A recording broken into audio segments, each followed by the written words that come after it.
So the species that we're going to be finding this afternoon is one that's eluded me for the past, well, let's say 12 weeks already, but I'm determined we are going to get it.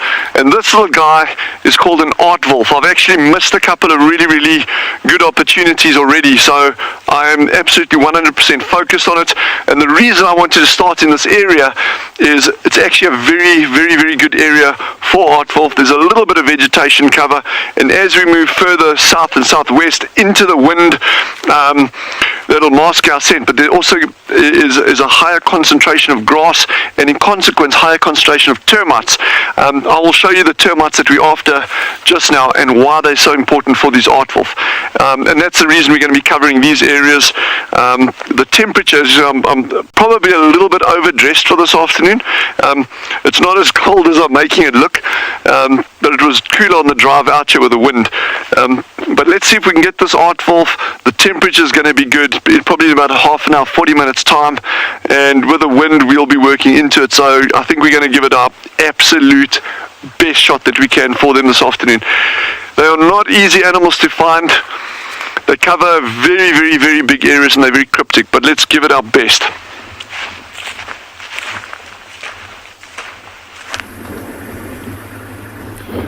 Good afternoon and welcome to And Beyond Ngala. My name is Eric and behind camera is Gert. We are this afternoon heading towards an area where we had a male leopard this morning who had an impala carcass up the tree, and he was there last night. He gave us a lot of action yesterday. He was still there resting up this morning, and so we're going to go and check to see how he's doing and how much of the carcass he's got. It's been a very hot day today, so I'd imagine that he'll be resting up, maybe up in a tree trying to catch this beautiful breeze for the day, but I've got a good feeling that he's still going to be there. There's a good chance that he'll be there too, so I'm very happy and excited to show it to you. We thought we'd take a slightly longer way around, just so we could see if we could find anything like elephants or giraffe before we get there. No luck yet, and we'll take another 5 minutes or so to get to that leopard.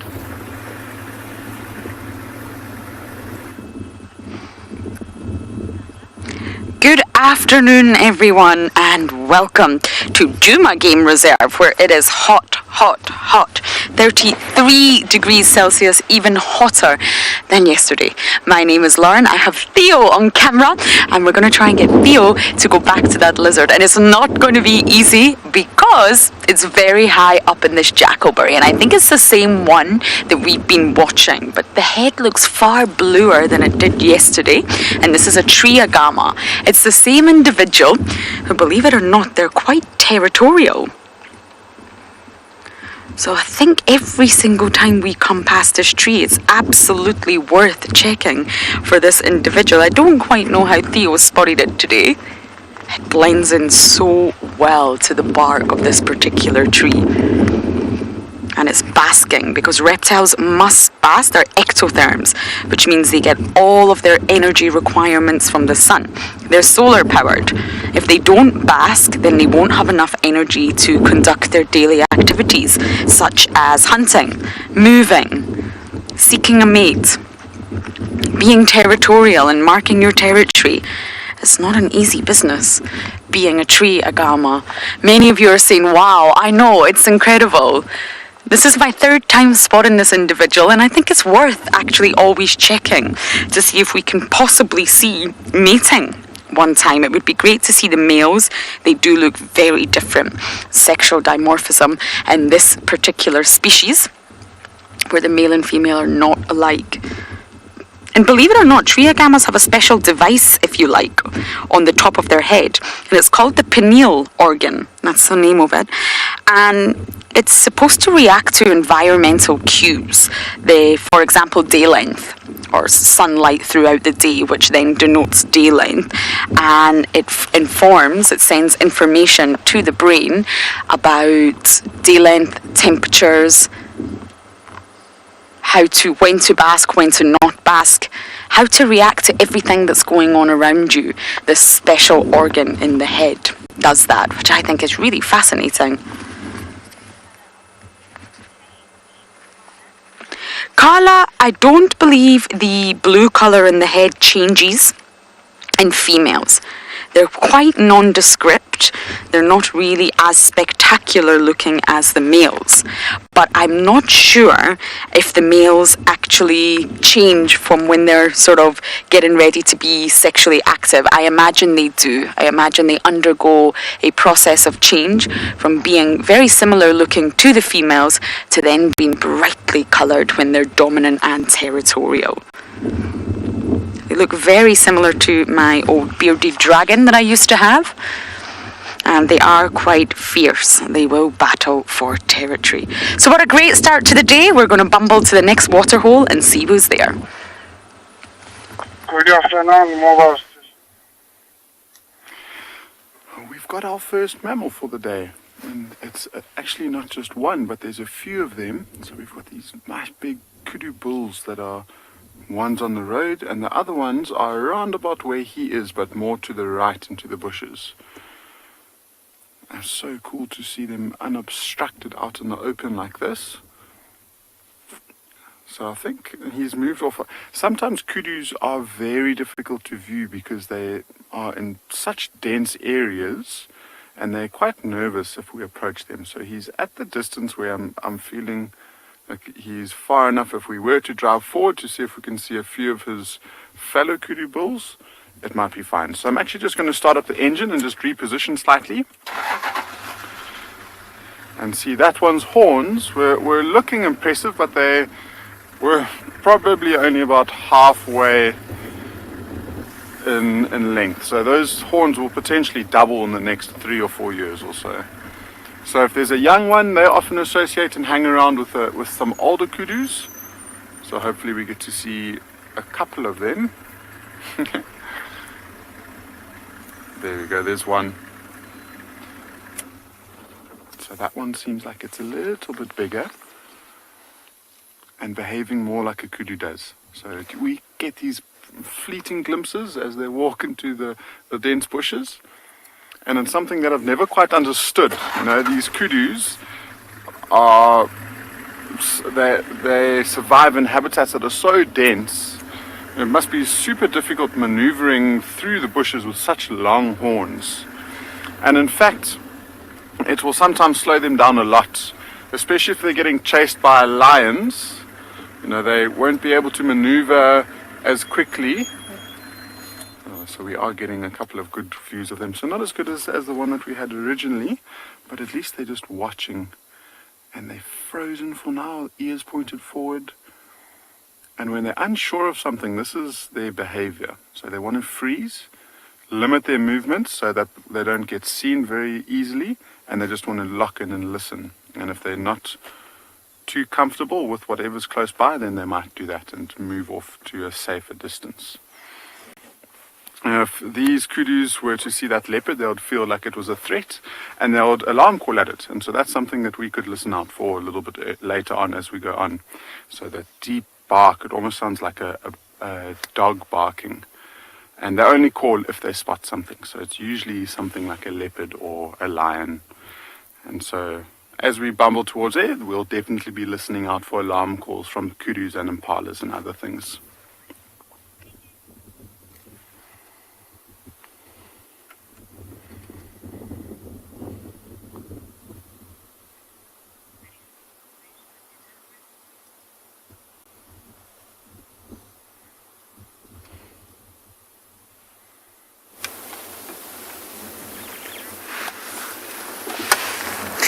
Good afternoon, everyone. There is a very cheerful start to our afternoon game drive. A little crested barbet. Now we are apparently in an advertisement break, so I will still say hello to you now, and then I'll probably have to say hello to you again if I am lucky enough to bring you out of the advertisement break. We have 90 seconds 90 for the cheerful bird to stand in the sun being cheerful. Please stay there, cheerful, hopping little bird. It will be lovely to introduce you to everybody on the television audience. Yes? Good. 60 seconds 60, little bird. A frugivore, by nature, but now forced to fossok in the dung of mammals. Please don't go away. Turn round. About turn. No. That's it. 40 seconds, 40. It always takes so long. Oh.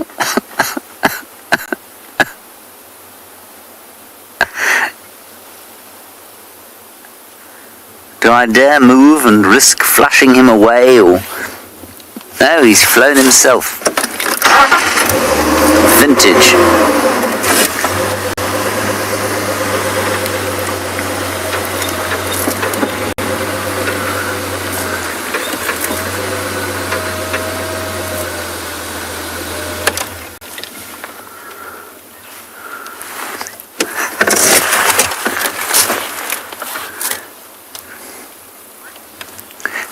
We've been looking at a very nice little bird over here, but now he's chosen to fly away. Good afternoon to all of you. Oh, apparently he's back. My name is James Henry. On camera is BK. There's his thumb, and the bird is back. It is the crested barbet, possibly the most cheerful bird that we have out here. There he is. Wonderful. Just to the right, BK, you've got him. His lovely colours of yellow and red and black and white. And many of you who live in the urban parts of South Africa will know this bird from your gardens and around your neighbourhoods, because he lives in a lot of urban areas in South Africa. Remember to send us any questions that you'd like to. Hashtag Wild Earth on Twitter, otherwise kidsquestions@wildearth.tv. Let me just roll slightly back. We're going to get him, BK. Does that help? And I always used to, I still love this bird, but I always used to really appreciate them visiting when I lived in Johannesburg, where the air is not nearly so clean or pleasant sounding as it is over here. And that's because this little bird used to come and visit me in the mornings, not this particular one, but members of his species. And I'd put pawpaw out for them, and they'd come and eat the pawpaw and fight over it and make their lovely alarm call. And it always used to make me feel a little bit in touch with the bush while I was living in Johannesburg.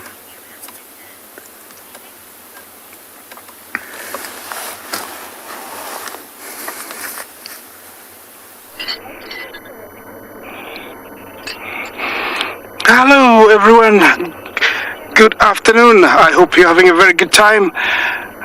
Welcome back to the Masai Mara. This is the beautiful Mara River. I am Isaac, same old one, and on camera is Big James, and we're back at the river. We have a queue of wildebeest that are approaching the river, so we're hoping, to share your first crossing of the season with you. Those are the guys, they're already queued up there, and I'm hoping in the next maybe half hour or so they will be coming down to cross. Usually that is the behavior they portray. They come and usually they look like nobody is gonna lead, but eventually once one gets tired, breaks out and heads towards the river. That is a nice size herd. I wouldn't say it's one of the biggest one, but it will be nice to see them come across. They are not very far from the river, but that's not the crossing. The crossing is far to the right. That is a victim of earlier this morning. Probably he fell from the cliff there and broke his neck or legs. The river claims quite a good number of wildebeest, more than the lions or the predators, and without the river the number would actually explode. So it is necessary for them to keep crisscrossing the river for the numbers to be maintained. That is the path they're going to follow behind those trees, and slowly they're going to come out into that opening there, walk down towards the river. You see that, and I'm sure there, if you look carefully, you will see some crocs. I don't know. Yeah, further down there is some crocs, and that's where they're going to be crossing. It looks very narrow, but the narrower it is, the deeper it is, and so the water is very, very heavy. So I'm gonna be sitting here waiting for them to cross. I hope you're gonna be patient with me because I don't know how long it's gonna take.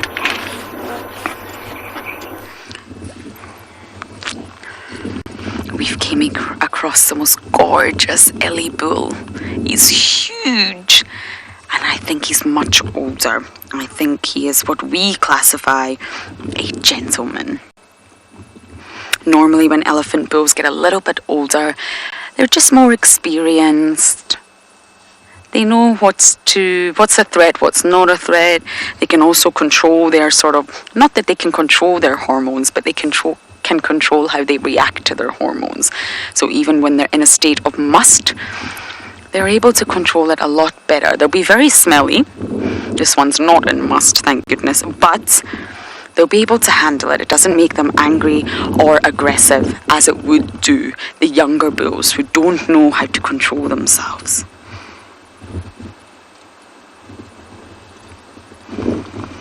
And although he's alone, elephant bulls, they're normally ousted at around 12 to 15 years old from the herd. So they've grown up surrounded by females, mothers, matriarch, aunts, sisters, cousins, and all of a sudden they become boisterous. Too much testosterone, too much just being a boy.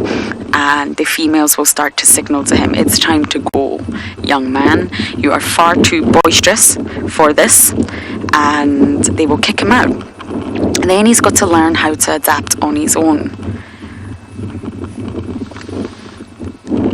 Oh, Nash, that's a really good question. You're asking at what age do elephants die? They normally live till about 60 to 70 years old on average. And excluding disease, parasites, and anything to do with humans, the main cause of death is the teeth. So they have 6 sets of specialized molars, and they come in at different stages throughout their life. And it's like a conveyor belt. One molar will pop up at the back of the jaw and move to the front, then slowly get worn down, and then molar 2 will pop up, and the same will happen to molar 2. So once molar 6 wears down, they can no longer chew or masticate their food, and that's really the cause of death in elephants. And molar 1 normally comes in about 1 year old, molar 2, 2 years, molar 3, 6 years, molar 4, 15 years, molar 5, 28 years, and molar 6, 47 years old is on average when that last molar comes in, and it normally lasts for quite a long time. But once it's worn down, sadly, that's the end of the life for the elephant.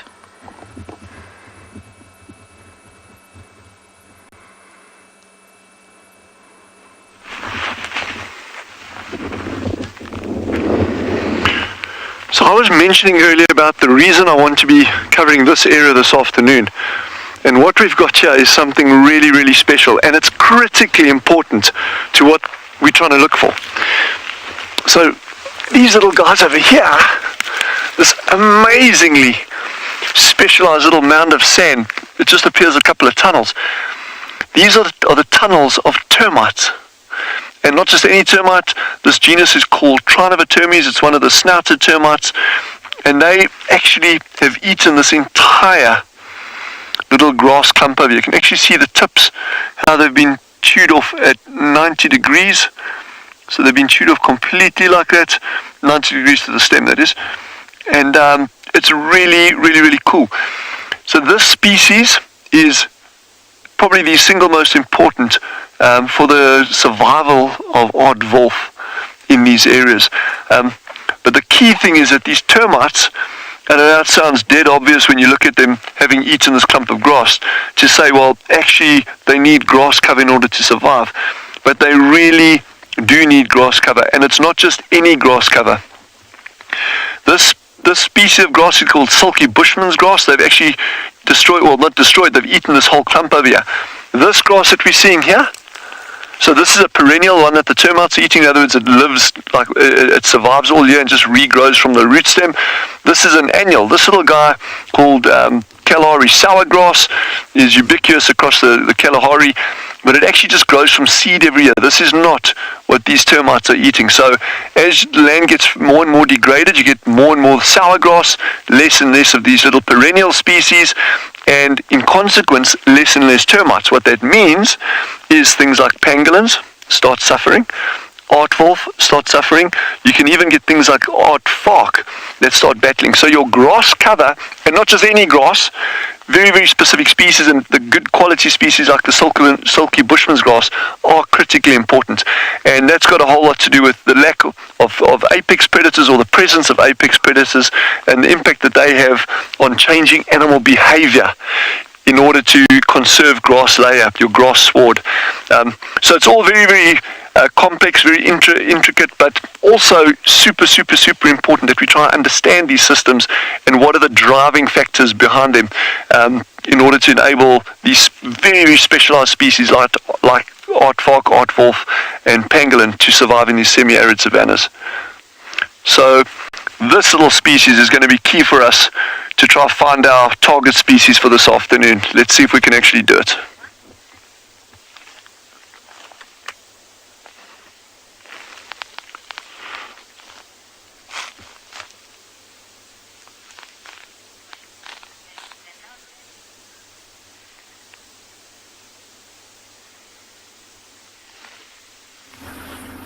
Okay. Welcome to all of our internet viewers. We've actually just seen the tail end of a massive troop of baboons crossing the river up ahead of us. There's one. We'll see if we can get a view of them. They did seem to be on a mission. I was hoping that they would walk across the sunny spot of the river and come into this nice shady spot to rest in the shade for a bit. But they seem to be on a mission. So they've actually crossed the river now, and they might be moving up towards, I guess, maybe a waterhole for the afternoon. So let's see if we can see at least one of the baboons we had in question. Now we're rather close. We actually just went past where that leopard's got its carcass, and we had a good look around. We couldn't find it, so we were actually just on our way to check the bank. It's really nice and shady here, and then we were going to loop up. Oh wow, there's actually quite a nice long distance view of a giraffe in the river. It's quite a unique way to see a giraffe.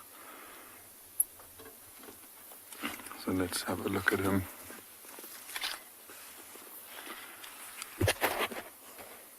So there it is. Again, I guess a bit like that kudu, how it's really nice just to see them unobstructed. Not half of the body behind a bush. It looks like a statue at the moment. Staring us down.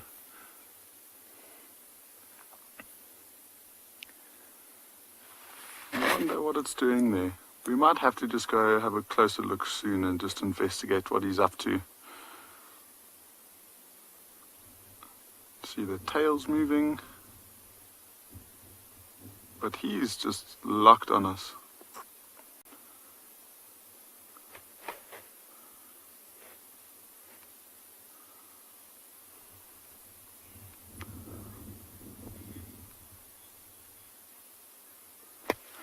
So we've just seen this giraffe. To all of the SABC viewers, welcome back. And it's a bit unusual because he's just staring down at us, and I think he's probably just seen the movement of the vehicle and just watching and just being more cautious than anything else. So we were actually in this area looking for a troop of baboons that we saw crossing the river, but they've gone up and over the bank.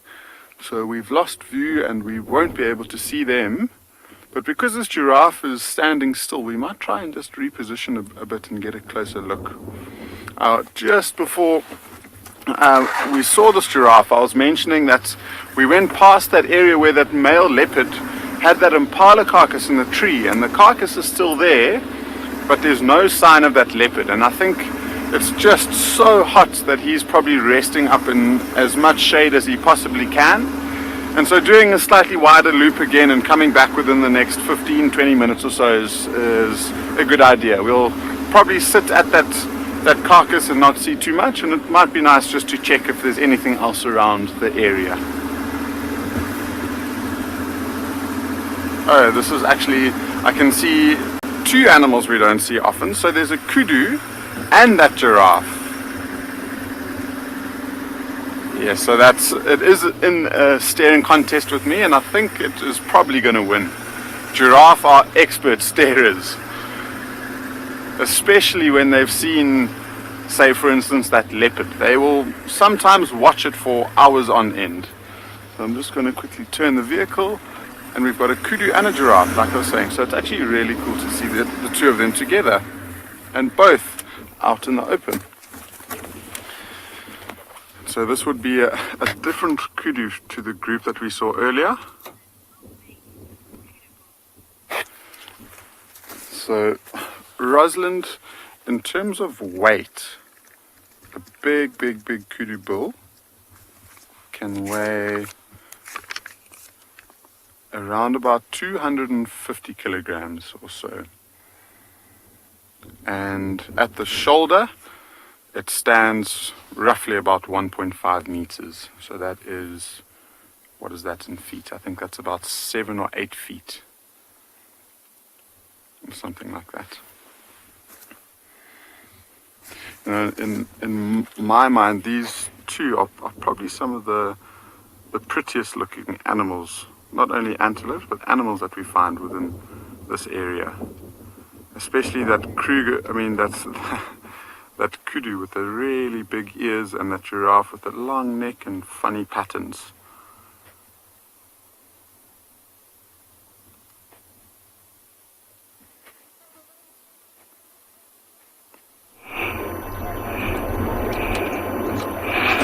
I wonder what the kudu and the giraffe are thinking about one another. Welcome back to the beautiful Masai Mara. I have a ton of Nile crocodiles. They are so well fed right now, they cannot eat anymore. Behind them you can see it's another victim of drowning, and they haven't touched her or him. They've been eating very well. This is a time of the year where they wait to have a feast, and once eaten they can stay up to 1 year without feeding. These guys are straight in the path of the wildebeest, so I don't know what's going to be the reaction when the wildebeest get down here. They are still in the same position as you left them. Big James is going to sweep back, towards where they are, and they're just behind that bush. I'm across the river. They are on the other side. You can tell they are staring into those bushes, wondering, is there a hyena? Is there a lion? Who is ahead there? Is there an ambush? Survival instincts are usually very high, and they don't take risk, but eventually one is going to get tired, and he's going to calm down, and that's going to be the moment where yes, they do look like dragons, crocodiles. Yeah, they do resemble dragons, but slightly different. So I'm hoping that when they come, either the crocodiles will hear them trampling the ground, and then they'll go into the water, so it's going to be easy for us to see a crossing. But it's still very unpredictable now what's going to be the reaction. The advantage we have at the moment is that once they get down there, it's going to be very hard to get back, because there's a bush, and they might think there's an ambush, so they might decide to cross either way, further up towards where we are. This is a place where it's been happening in the last few weeks. Surprisingly, they are not supposed to be heading into the direction they're going to, but for some reason they have decided to head south a little bit. But this is the case during the migration. During the migration, this is what happens. They keep crisscrossing south and north. So I'm gonna still be here for a little bit longer and see what's gonna happen.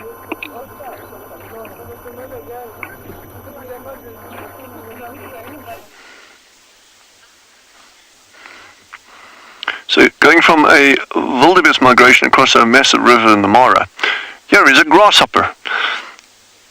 But look how awesome and beautiful this grasshopper is.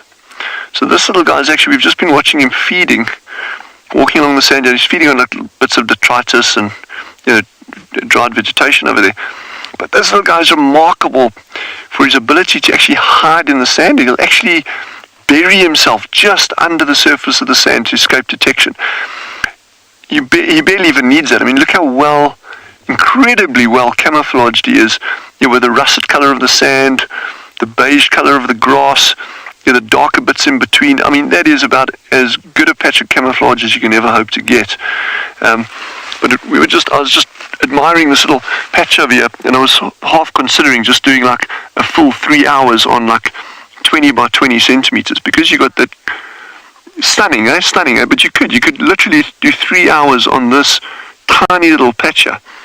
And maybe we'll do that one day just for giggles.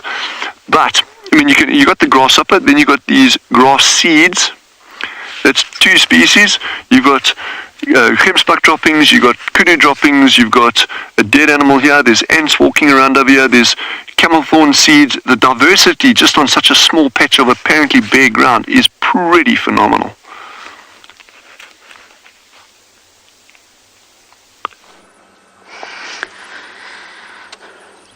We've caught up with an elephant herd. Now, I was hoping to find them drinking at the dam, but they're not. They're feeding, and they're very relaxed, thoroughly enjoying the sunshine. Oh.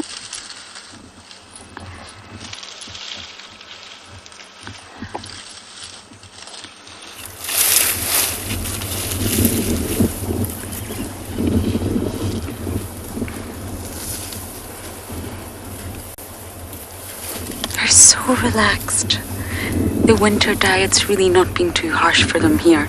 And although they're in a herd and they're spaced out, it's actually difficult to see them all. They'll always be communicating, always. And they can actually communicate through seismic communication. And what that means is that they have really special receptors called Pacinian corpuscles, or you can call them PCs. And I think PCs is a lot easier.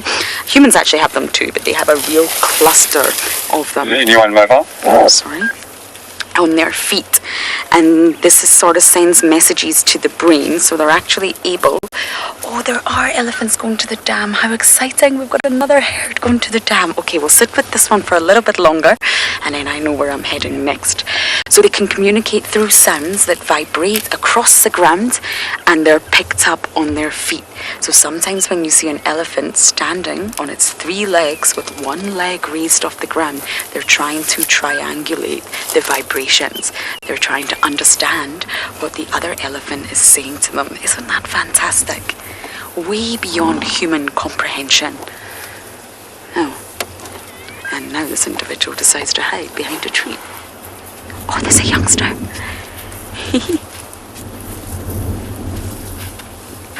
Hello, little one. I always think the little one's legs don't look like they fit the body.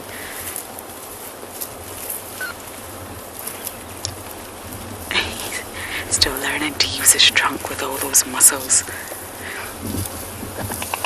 This is such a wonderful sighting, but I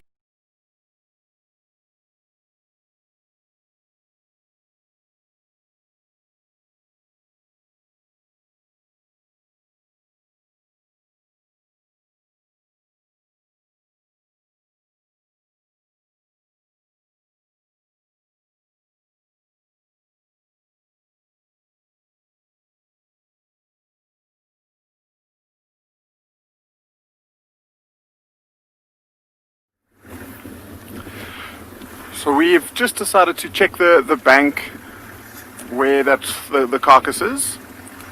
And so I'm just driving slowly off-road. We are heading to some of the trees that you might see in the frame up ahead. And it's nice just to check nice and slowly here. Before we got to the carcass, when we came to check it originally, we actually saw a hyena that was walking straight up in this direction. So it's worth us just making sure that that hyena wasn't following the scent of that leopard. But we are very, very close now. So I'm going to swing in and we'll see if we might not be able to see the actual carcass from this side of the bank, but we could see that leopard resting up somewhere. So bear with me as I just position myself in.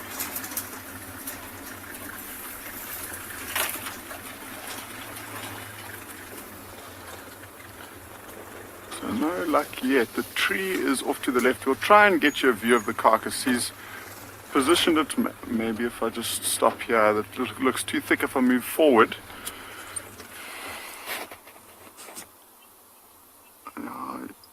I mean, we can see just one of the legs sticking out.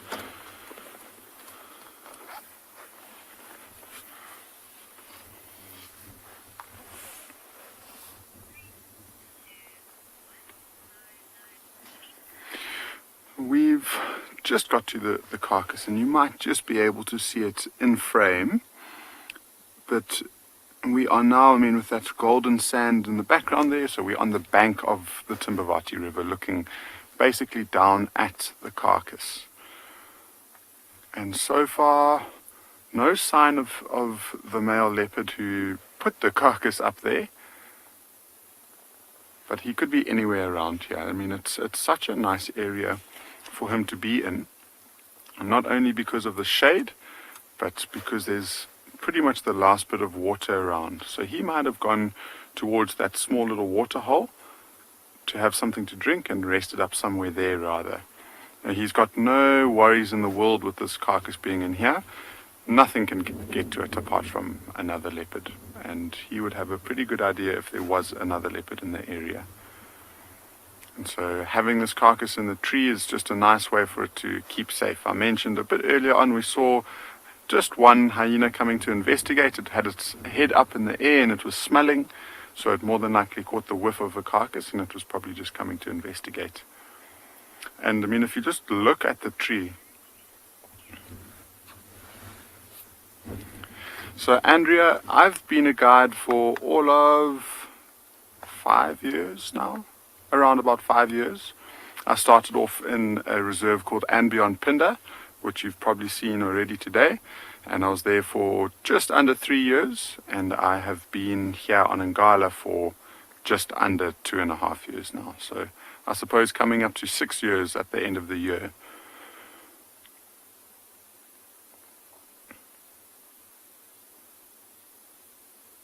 And so I was just mentioning this tree and how perfect it is, because it's not vertical. It looks like it's quite high, but from this angle it grows almost straight out.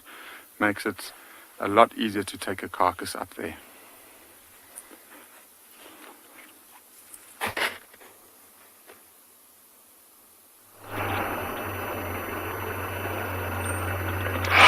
Welcome back to the Masai Mara. I'm still in the same position. As I started talking, they've started waking up. Most of them have been sitting down. During the crossings, it doesn't happen automatically always. Sometimes they arrive at the crossing and they will stand there even sometimes for hours until one decides to go, then they all go. And sometimes they decide they don't want to cross and go back. I have been here for about maybe 25 minutes. I'm still hoping that it's going to happen. Usually this crossing, it's one of the luckiest. When they come, sometimes they don't back, they just come and cross. You have to be very patient with us because we're giving you the same pictures again and again and again, but this is the waiting game. You have to appreciate those documentaries you see of people come, when you see them come down and just cross. Sometimes, those filmmakers, wait for hours, but they edit it and just give you the best bits. This is the game here. We just sit and wait.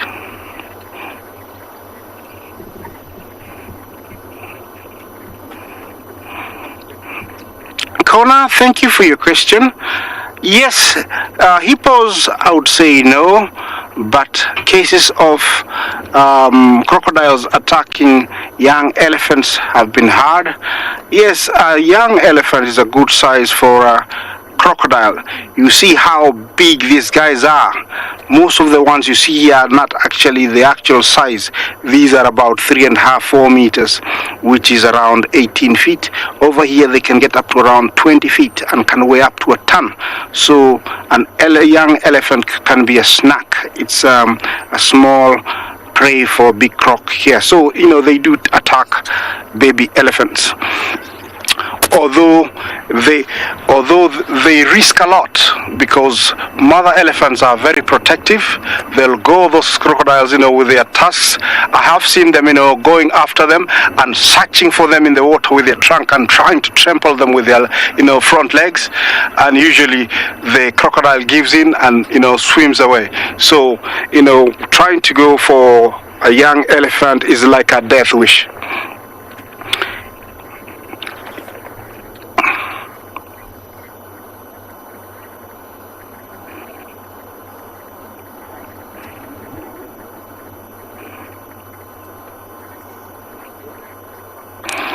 Lion man, we do have cases of them arriving at the crossing, but this time yet, no. But who am I to say anything? Later on, I'll ask James to, sweep around and show you the kind of grass that is surrounding the crossing. I can never say 100% that I'm sure there is no lion here. Every little space in the Masai Mara is occupied by a pride of lion, and they might have heard a word, or they could have come to drink water and noticed that wildebeest have been crossing and then decided to stake out. So I haven't seen them. I'm not saying they're not there, but they do come. Those guys are still milling around across there. You can see some vehicles on the other side. There we have a few camps on the other side that come a long way to the crossing. The same path the wildebeest are taking is the same path those vehicles are going to take. So they're waiting for the wildebeest to lead, and then they're going to follow them. They're starting to wake up. They're getting restless. So I'm hoping soon or later they will start heading down to water. Yeah. Once they've started, standing up like that, it means it's a matter of time now before one, start running towards the river or start walking. Yeah, I'm hoping sooner or later it's gonna happen. So don't go anywhere, don't touch any dial.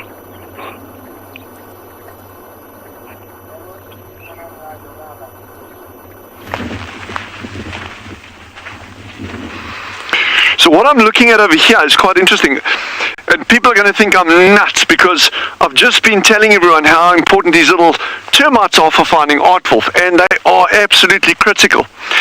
And there's little patches of termites around almost every grass clump that I'm seeing over here. The problem comes in is, as you get more and more either felt degradation, and that could be from years of lack of rainfall, it could be from years of overgrazing, it could be from lack of apex predators in a particular area. What happens is your impact on your vegetation increases, and so that, in other words, your vegetation, I'm talking about specifically your grass cover, gets less and less and less. Your termites don't just automatically decide, okay, well, there's less grass, so there'll be less of us. They will eat whatever they can find, as much as they can.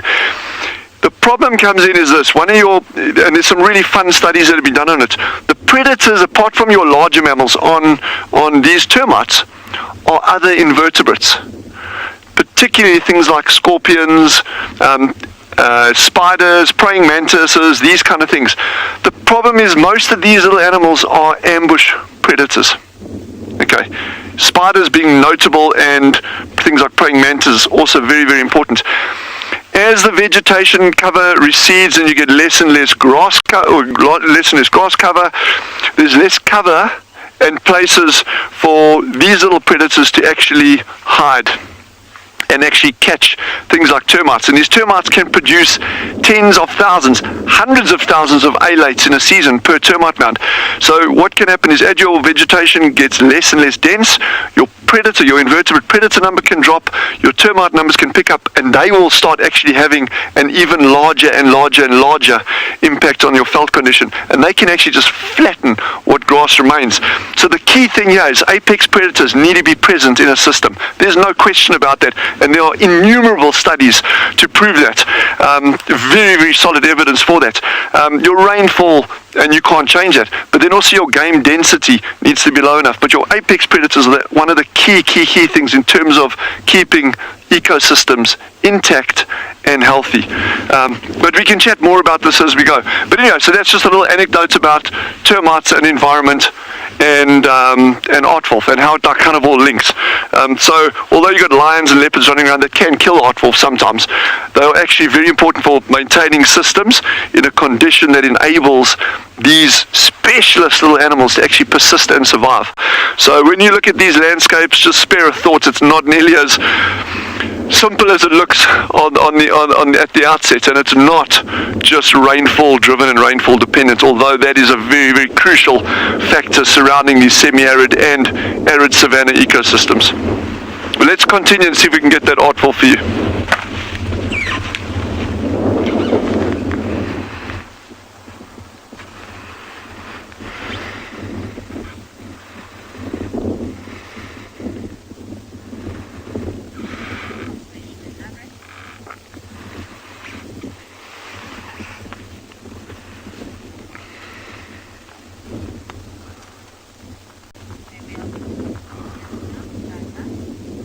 Yay! We are back. Welcome back, everyone. You probably haven't even been away. I don't know, welcome back. But it's great having you with us as always. And just please keep us asking questions. I was just having a little chat there, a moment about the crucial role of apex predators in these ecosystems. But we'll chat more about that as we're moving along, and hopefully we'll find you an aardwolf.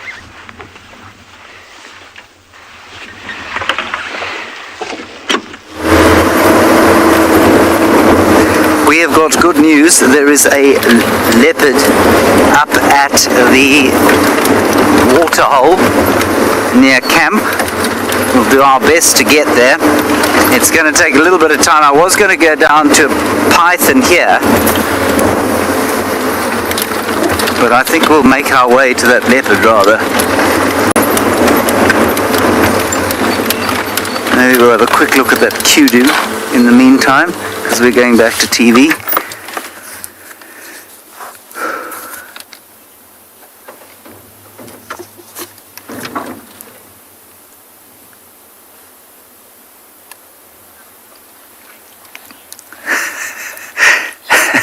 There's another one there.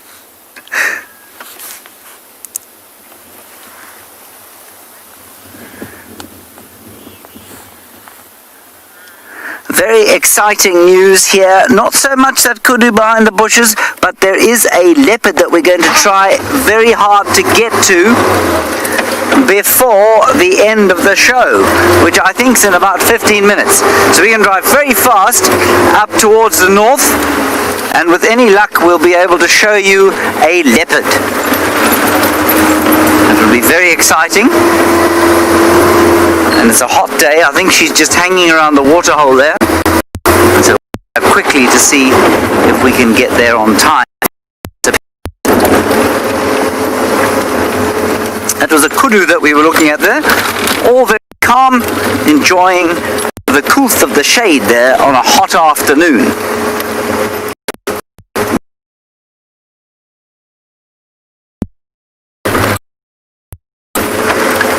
Just nip up here. Sorry about that. I know what happened there.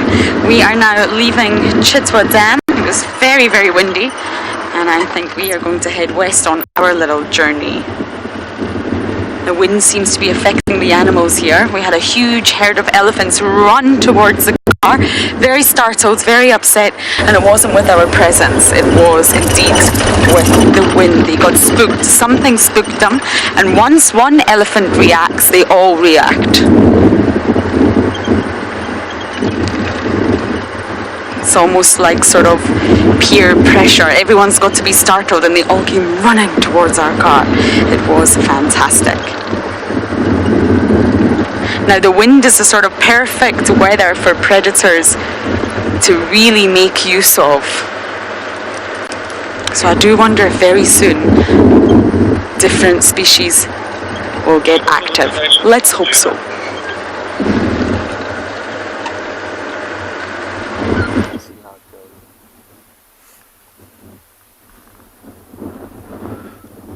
Hello everybody and welcome to and Beyond Pindar Private Game Reserve. We've managed to find 2 male cheetahs. As you see, sort of hunkering down at the moment, not because of the wind, but because you'll see quite a large herd of impala, which is quite exciting. I don't think the impala have an idea that they're there, because a little bit further left of the impala are a small herd of zebra who are all quite fixed on these cheetah. But it's a bit of a standoff here. The zebra haven't sounded the alarm, so the impala are all quite happy to carry on grazing. So we could actually see something quite exciting here. I think those slowly but surely edging their way forward to as you can see, are, I think, ready for a bit of action on it. The wind is in their favor, so I'm going to stick around here and see what happens.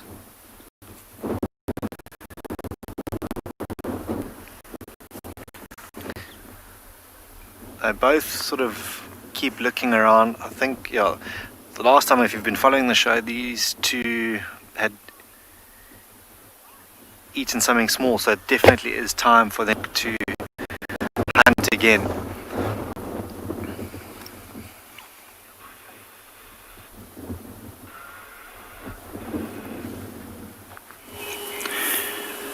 Well, we definitely have something just a little bit bigger. It's a whole group of elephant bulls busy swimming here at Ndlovu Dam on what is an incredibly hot day, so no wonder they are busy enjoying the dam. Hi, I'm Mike, and behind the camera is Seb, and you're joining us here at Eco Training's Pride Lands Conservancy. And Ndlovu Dam is, as always, providing us with an incredible scene. Every afternoon almost, it looks like these elephants come in and drink and swim at this exact dam, so it's absolutely spectacular. You can see these are, well, oh look, there's a whole bunch of banded mongoose. Look, we never get these on film. Look. That's so cool. They want to come down to the water, but they're watching the elephants. Look how they've grouped up. They're very nervous. They're staying so together. We've never got this on film here at Pride Lands. We always see them. That's super awesome. They wanted to come to the water, but then the elephants gave them a bit of a fright, and then they bunched up. Watch this. I wonder how this limpy elephant bull is going to react to them. Look how the elephant bull is watching them. Oh, it's chasing them. Oh, that's so cool. Look at the dust. Accelerator and gone. That was amazing. I just glanced over there and I saw dust and I thought it was a bird, and it wasn't. It was a whole bunch of those little mongoose. They're still watching. They're going to come around this side of the green bush. Just to the left of that bush there, Seb, you'll start seeing them coming down. It looks like they want to come and drink. I've never seen banded mongoose drink before. What? There they are. They're all drinking. That's amazing. Have you ever seen banded mongoose drinking before? This is an absolute first for me. That's so cool. And we're not even paying attention to the elephants right now because this is something we've never seen before. So, banded mongoose are incredibly good at defending themselves, and they've seen that elephant bull right off. He's actually rushing away from them right now. He wants none of it. In fact, all the elephants are off. I wonder what's happened there. Lisa, that was super cool. I have no idea what just happened there. They just came racing out of nowhere, sort of scared the one elephant bull. The rest of them started moving off, and the banded mongoose are still just drinking there. Oh, my head's in the way there a little bit. The banded mongoose are still just drinking at the edge of the waterhole just over there. See them all? Wow, well, I mean, we had the hugest animal drinking, and now we've got some of the very smallest. What an amazing turn of events.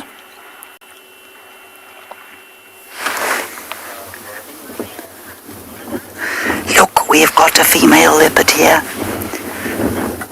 which I've been tracking all afternoon. That's a lie, I haven't been tracking it. It was found by a very experienced guide, and this is Kalamba, the leopardess, as far as I can tell. One of our very favourite leopard cats. Beautiful animal. And we've known her since almost the day she was born. Isn't she pretty? Hi.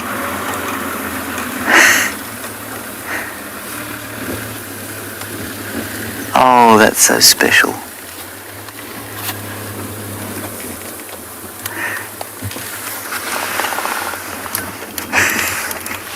We'll just wait for her to walk behind us. There we go.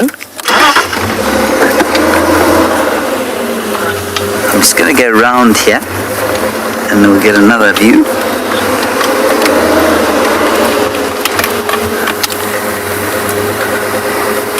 That's very lovely. Ooh, very lovely seeing her walk through the grass here. I'll just stop on this side of the tree.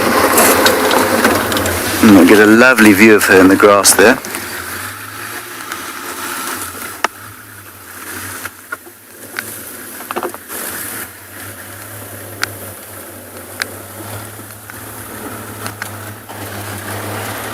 Isn't that pretty? And look how beautifully coloured she is for this vegetation.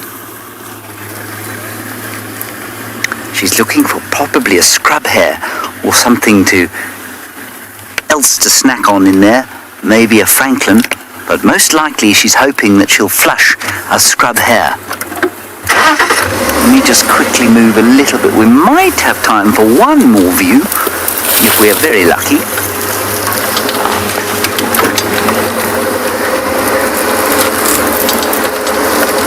Oh, we've got 20 seconds left.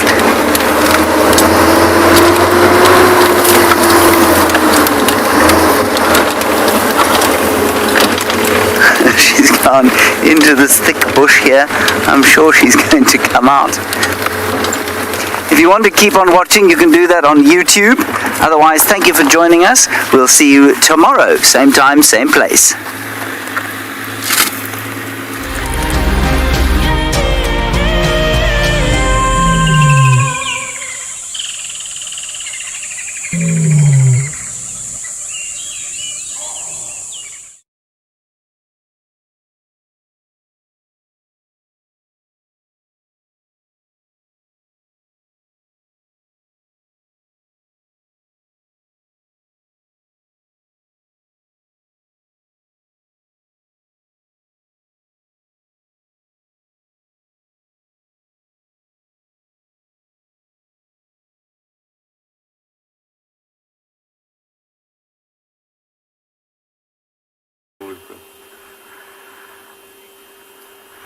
So we're still sitting with the elephant bull.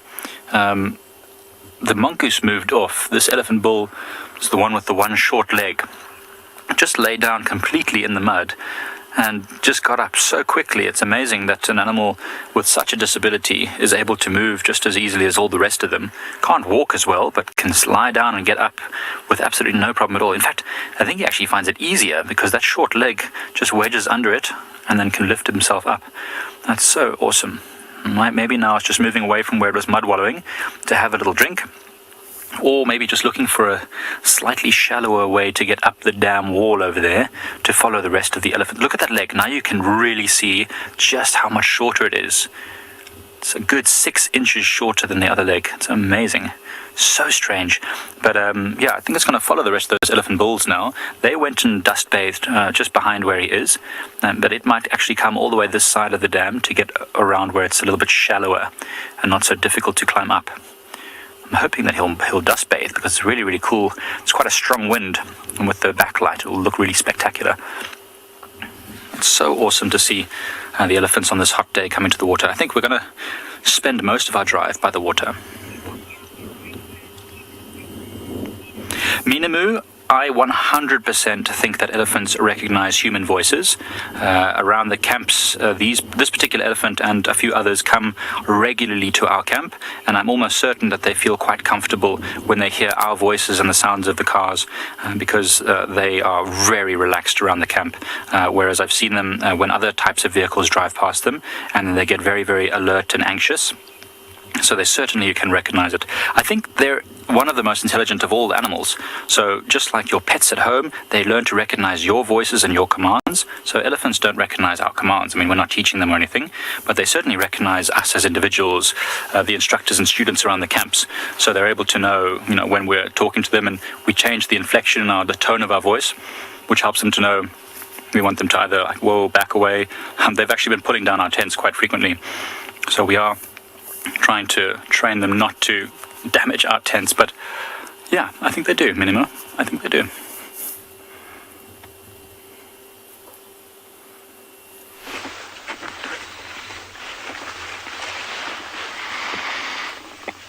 David and I have been watching this magnificent, because there's no other word for it, sable bull. It's feeding on these grey camel thorns. And we've spoken about grey camel thorns before as being one of the most important of the acacias. I know the genus has changed, but we'll stick with acacias for ease of reference for the moment. But it's one of the most important species out here in terms of browsers, providing really, really, really high quality forage right through the dry season. And this sable is certainly taking advantage of that. When they've got the seed pods on, they'll actually target the seed pods, because the seed pods are highly nutritious, very, very high in protein as well, with the actual seeds inside them. But when they eat seed pods, and that's the thing, is like you see a giraffe eating a seed pod, or an elephant, or a sable, or buffalo, things like that. They obviously grind them up. They've got these super good molars, super strong jaws that can sort of move sideways, so they can really grind stuff finely. But these seed pods have got multiple seeds inside them. So that sable goes and gobbles up a pile of seed pods, but maybe each seed pod has got 10, 11, 12 seeds inside it. So it goes through 80% of the actual seeds, damages them. The rest of them pass through his gut, and they get deposited with this beautiful pile of manure in a landscape that is actually pretty nutrient poor. So it goes from kind of being disadvantaged at first, going through the whole molar and gut system, to actually being deposited in this beautiful manure. So it's quite important that they actually do get to these seed pods. And we've actually got a tree here called the candle pot acacia, if I see a good example. We have looked at them earlier in the past. They actually stick these seed pods vertically in the air, and that actually invites animals to come grab the seed pod and try to save the branches from being broken. So all of these things have got really cool strategies out here. Anyway, back to the sable. So this species is actually would have been on the very, very edge of its range at best in these areas. Nunu says this is her favorite antelope. They are absolutely magnificent animals. But I was just mentioning that swallows actually really, even historically, would have been on the absolute fringe of this species distribution. They typically like the wet areas, what we call the more mesic savannas, whereas this is semi-arid. So yeah, they don't do particularly well there, but this is a beautiful bull.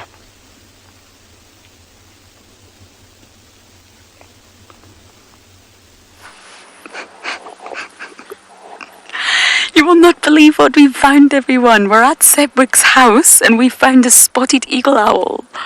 This is the first time I have seen a spotted eagle owl in so long. It's not the best views, I'm afraid, but I think it's probably the best that Theo and I can give you. How exciting. Now, I am by no means saying that this is Sebwick, everyone, but it could be one of his parents, because they are, in fact, very territorial. How exciting!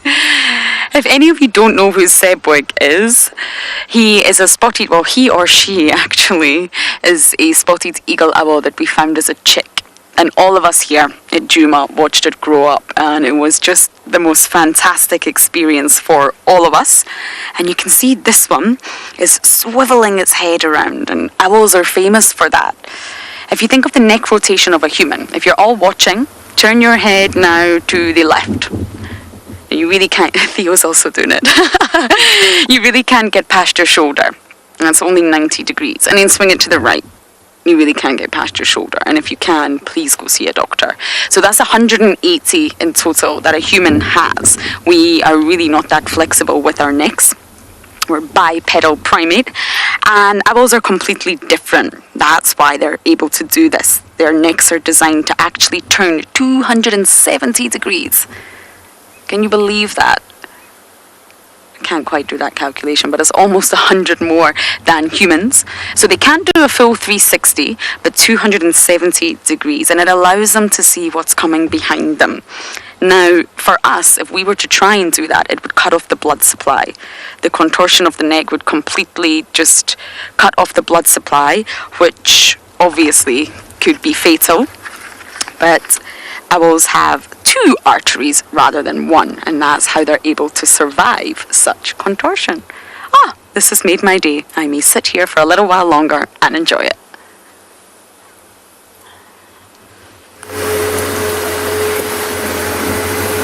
This cat is on the hunt. She's flushed 1 or 2 things, she's chased 1 or 2 things, she's now running just straight in front of us there. You can just see her tail. You see it, BK? Yeah, basically you're on it. I don't want to move because her tail's up trying to tell the birds. Just go to the right a bit. She's there. Let me just carry on. There she is, straight in front of us. Chasing now.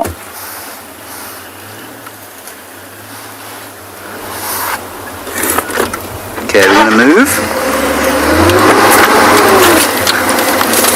This is typical Kalamba sighting of her giving us the runaround. She is hunting, of course.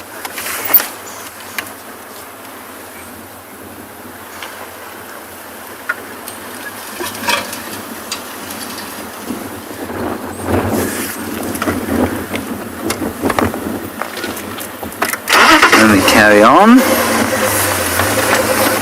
I don't know what went running through here. There were some impala, but they seem to have disappeared. And I think there may have been a duiker or possibly a scrub hare in here.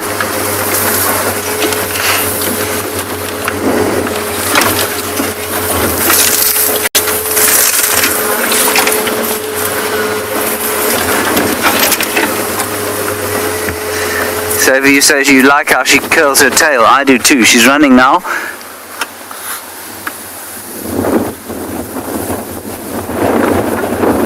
I'm glad I'm not being focused on by that.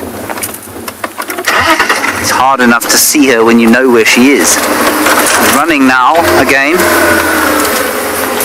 Every time I look away from her, I lose her. Whoa! And then obviously you hit an enormous tree. You see her, VK? She was coming down through here. I think Rexon's still got her there. Let's just go around.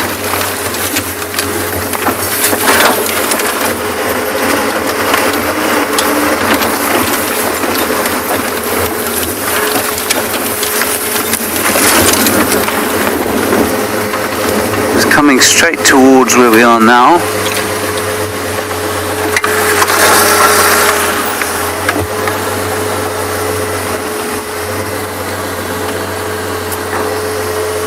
Many of you are asking, will the vehicle scare off the prey? It depends how close we get. So if we see what she's actually stalking, we'd definitely slow down and probably stop. Can you see her? They can see her there. She's what? 5 o'clock? Oh, 5 o'clock.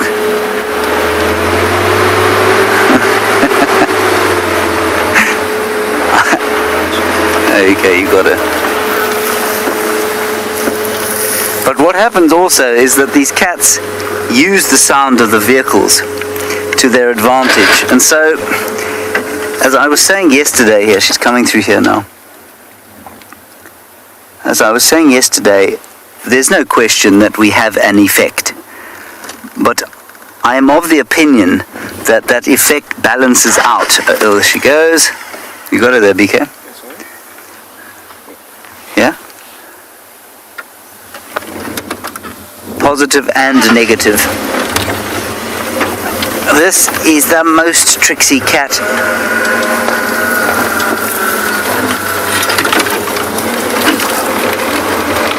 There she is. She's just up ahead here. There, right there.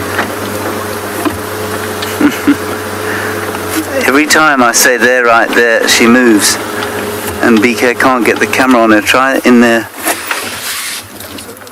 Did you see her? Well done. I'm going the other way. Literally, almost impossible. Take note of the gorgeous colours of copper from the tree and the gold on the cat. Oh, what a cat this is.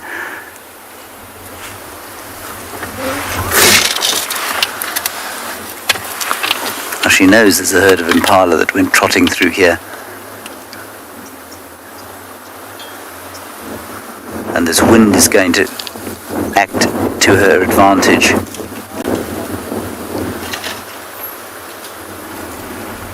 Strong southeast breeze has just come up, and there's some elephants up ahead as well. Let's just stay on the leopard, don't worry about the elephants, BK. As soon as BK takes the camera off the cat, we'll probably lose her. Can't believe we drove straight past those elephants while we were looking for the leopard.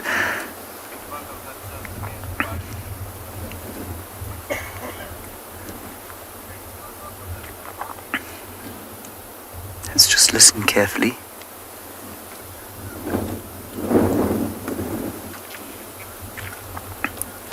Origami, when Tlalamba was originally named, we were told that Tlalamba meant mischievous, playfully mischievous. But when one goes to somebody outside of the reserve and says, "What does Tlalamba mean?" they stare at you blankly, as if to say, "What are you talking about?" So, as far as we're concerned, it means playfully mischievous, which is a beautiful name for her.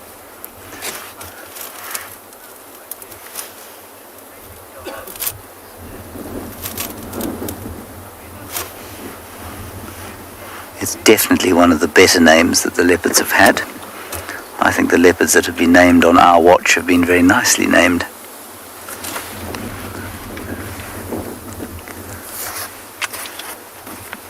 Station on Twin Dams at Vulture's Nest Road, at least at Wahlberg's Eagle's Nest.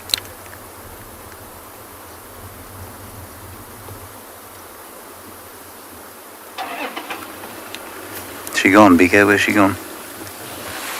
In there, have you got her?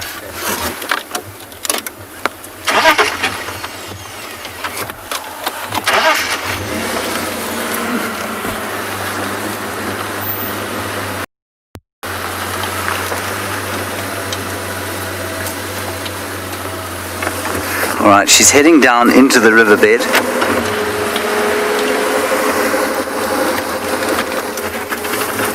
Let's see if we can catch up with her.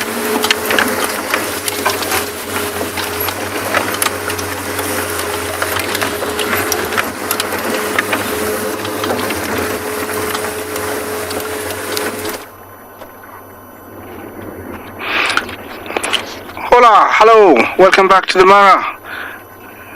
We're still here at the most beautiful Masai Mara on the banks of the Mara River.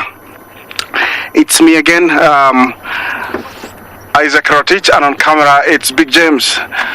We are still waiting for that big herd of wildebeest that was across the other side to come across. I don't know how much longer we have, but we are waiting here. Hopefully they will come across. Remember, this is the migration season, and during the migration time, these wildebeest crisscross the Mara River for some reason unknown to us. Sometimes we think it's the grass, it's greener on the other side, and sometimes we think they just want to head back to the Serengeti. no good apparent reason, to be crossing, but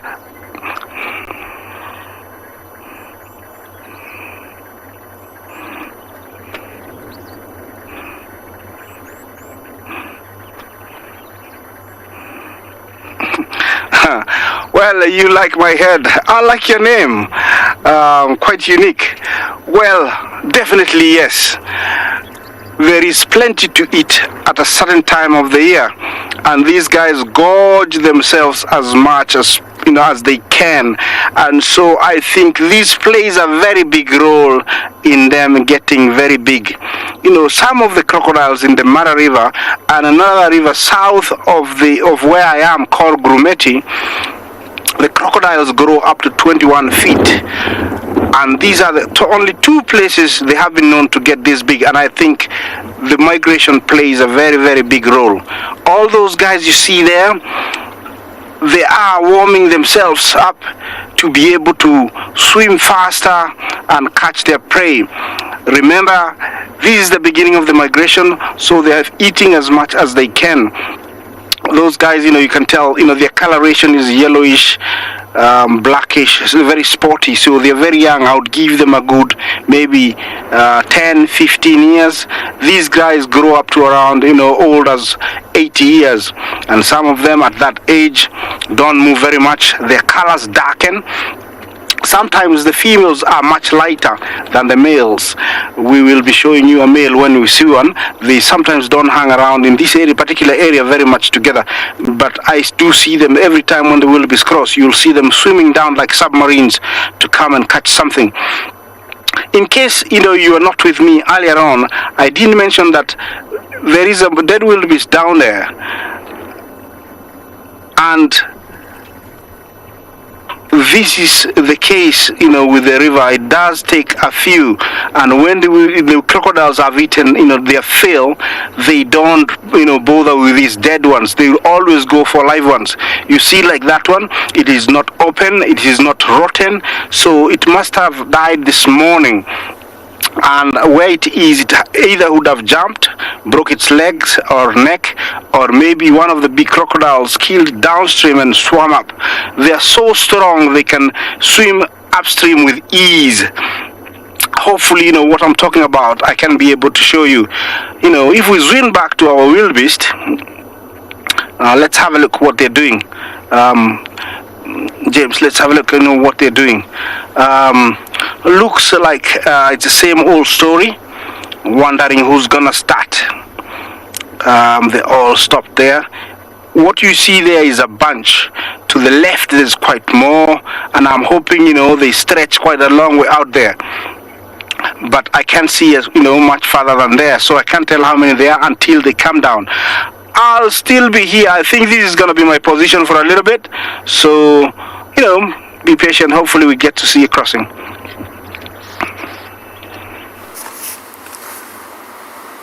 A big herd of elephants has just walked past us. We've had to leave Kalamba, I'm afraid, because she is hunting and there are other vehicles trying to get into the beautiful herd of elephants here, heading towards, I think, a drink. This beautiful dappled light beneath the jackalberry and tambuti trees. I'm so jealous of the Mara. BK just saying that he wishes he could go to the Mara, and me saying to him it will just blow your mind, as it has blown mine many times and is probably blowing yours as Isaac talks about it.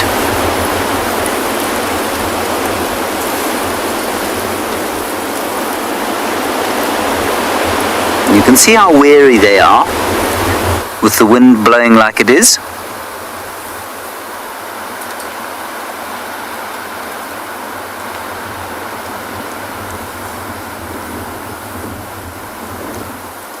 Ears going out as they investigate the thickets, perhaps expecting to find a predator there.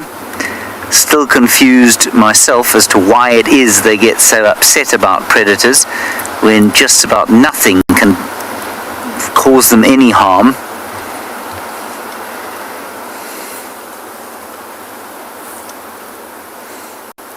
And with any luck we should have them drinking very soon.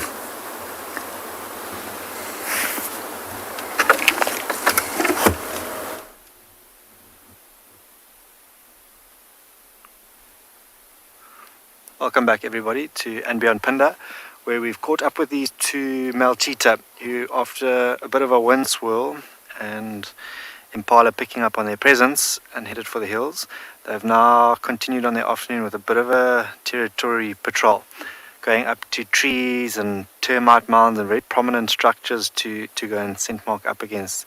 Taking a bit of a breather now. You'll see coming up, they're going to be walking to a very prominent termite mound. I wouldn't be surprised if they go and spray a little bit of urine on these two brothers this afternoon as they make their way through this open area. It is still very windy, so not much will be out in the open in terms of prey for them. So it's just good for them to go back. If it does rain, you can imagine that rain will wash away all their scent marks. We're coming up to rainy season, so they'll have to go back to their sort of boundary posts and scent mark quite regularly then. But have a look how they'll sniff first and then maybe turn around to lift those tails and scent mark up on prominent spots. The other one taking a little bit of shelter from the wind on the right hand side of the termite mound. But the brother in picture having a good old sniff, and it could very well have been maybe a female who's walked past here previously, or maybe another coalition of males that he's just trying to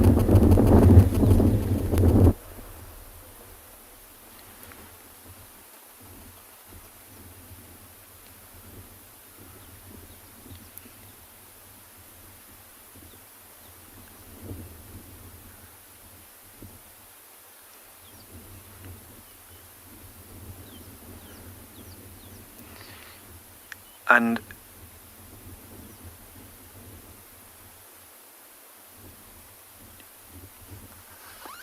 a lot of people asking if the front right leg is injured. It is. It has got a little bit of a limp or an injury there, and it might have been a couple of days ago when Damon was following these two. They had just caught a young nyala.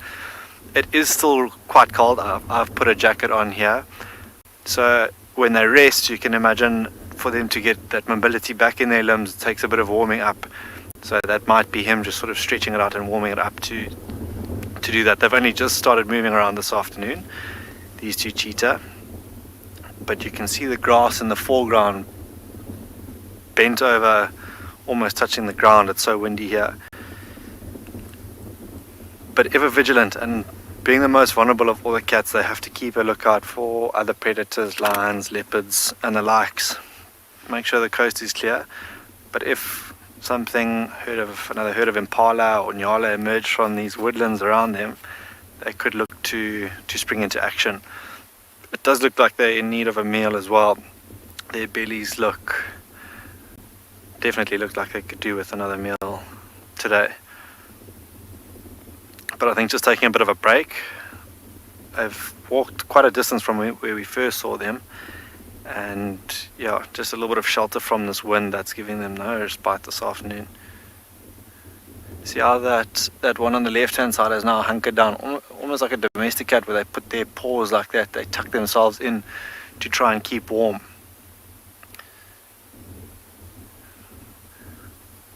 But as they are very well concealed now, it's just sort of the white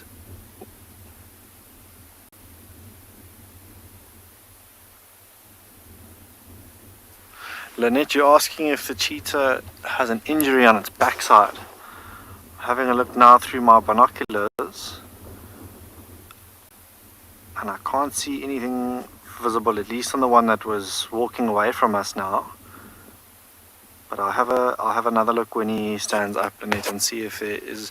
He was actually the one that was walking alright. It's his brother on the right that had a bit of a limp.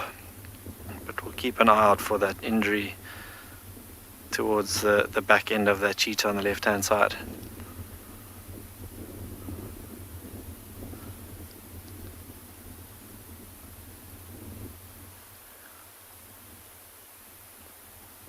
Amazing how they're always sort of working overtime, their senses.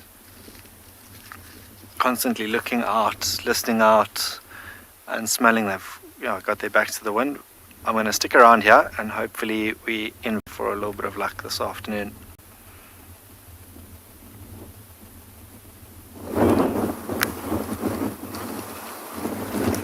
It's lovely herd of elephants just coming out of the riverbed now. We're not blocking their way, but they've decided to just give us a little indication that we're close enough and that they would like to go to the water unimpeded. And so we shall acquiesce to their request. We shall be relatively quiet as they lumber past us. Hi guys. It's a tremendous honour to meet you all and have you so close to us. Thank you for allowing us into your space. It's a youngish herd. The matriarch is not an old elephant. Relative youngster, I'd say probably, I wouldn't put her at more than 20. Maybe she's a little bit older. Wasn't that amazing? That was so cool. Let's just slowly move back. And you can see, I'll just show you, the one at the back is a young female. And she's taken on the role of a mentor. She's moved to the back of the herd. She's the one who's taking responsibility for any potential attack from behind, and so she turned to face us. Normally an elephant of that age, you wouldn't expect to be taking on that kind of responsibility. Scat, you said something about elephants, and I'm afraid my small brain has forgotten what it was.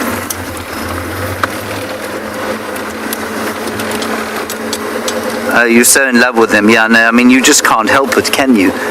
Okay, they're going down to the water now. We'll get a nice view of them. They're starting to move faster and faster as they get closer. With excitement, the thought of slaking their thirst. I too am excited, seeing them slake their thirst. And maybe they'll even have a swim. There we go.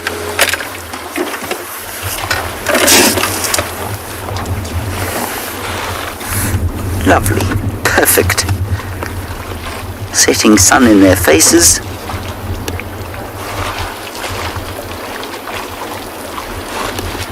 Our backs to the wind, and so you can hear them drinking and splashing.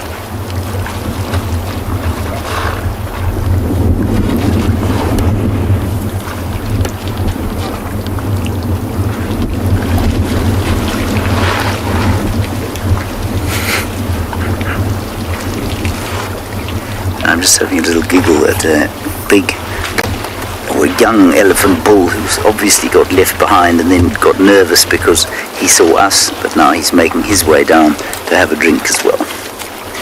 Not before he's shown us that he thinks he's very big and strong.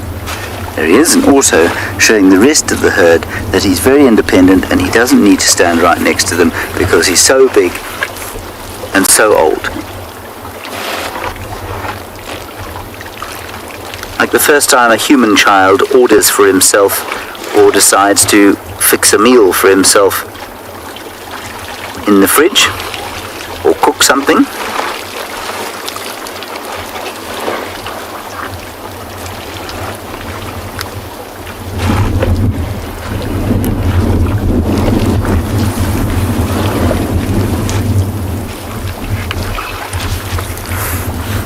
It's a relatively short drink, it would seem.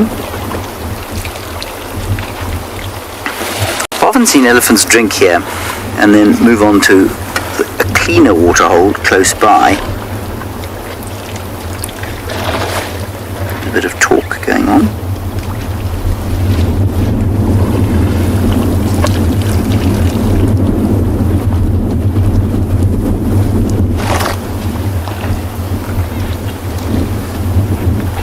I think they should have a swim.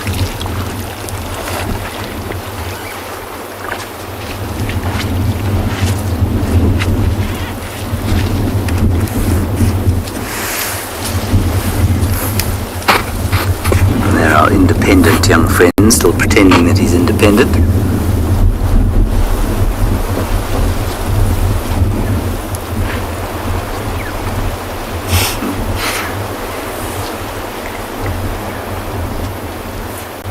But not wanting to be too far behind the herd. Yeah, Now, Jenna, they often have quick drinks like that, you know. And then sometimes there'll be some swimming and sometimes they'll go back to drinking. I'm just going to move a little bit forward so that we're not staring into the reflection of the sun, which is going to blind me and quite possibly BK as well.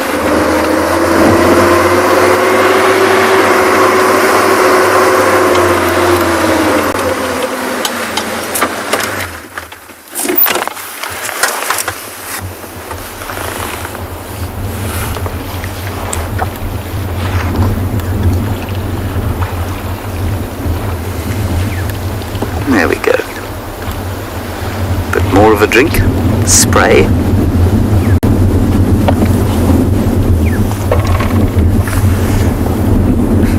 Look at the young bull there, BK, trying not to fall off the bank.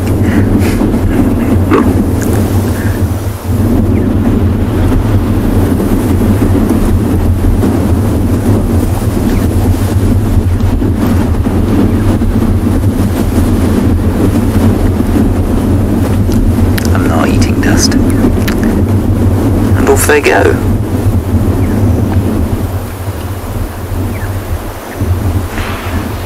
I think given that they were slightly nervous of us, I'm not going to follow them from here. We're going to leave them and thank them for a lovely sighting.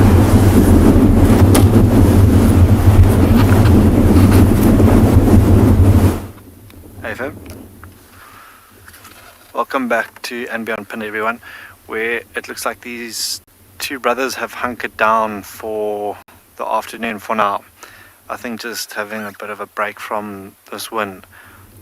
I can barely hear myself think. I can only imagine how it is for them. You can see those ears tuned in as you listen in the grass in the background waving like it is. Still pumping from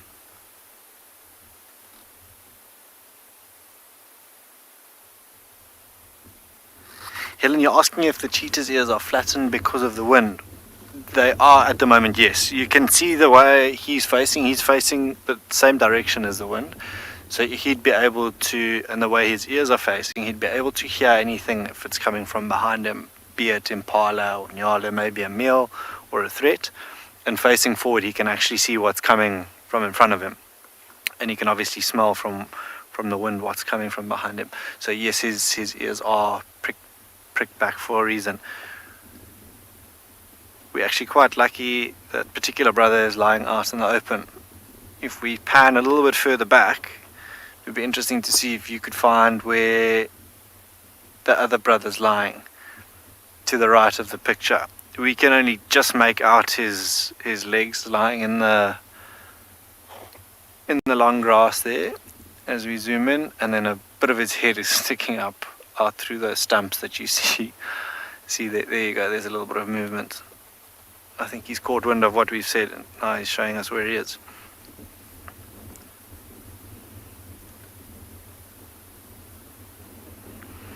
Lovely.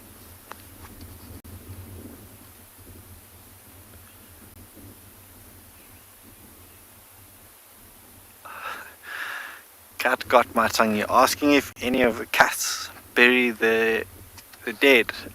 Not that I've witnessed in my time in the African bush.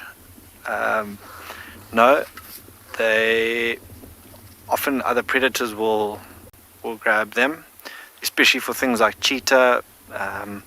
But because they're competition for the same prey, at the end of the day, be it nyala, impala, they're just there to get rid of the competition. But the cheetah will not go and bury their dead if that is the case, or any other predator. They just fall to predation. Like I was saying now, we're in a really nice open area that when it's not windy would often have things like impala and nyala around it. And you can notice just how bare the grass is around the termite mound where that cheetah is lying in picture. Because the grass around termite mounds is particularly more nutrient for the grazers, they'll actually graze it bare, which you'll notice around a lot of termite mounds. So not a bad spot for these two to hang around. There are several other termite mounds in the vicinity where maybe if we're lucky enough and this wind gives us a bit of a break and dies down, we might see a few of the plains animal impala, maybe some wildebeest, the young wildebeest, something that these two would definitely look to hunt, might come out into the open and present something else. But something we haven't heard while we've been sitting here is birds. It's far too windy for birds to make a noise, but if the wind dies down, we might hear them become a little bit more chirpy this afternoon.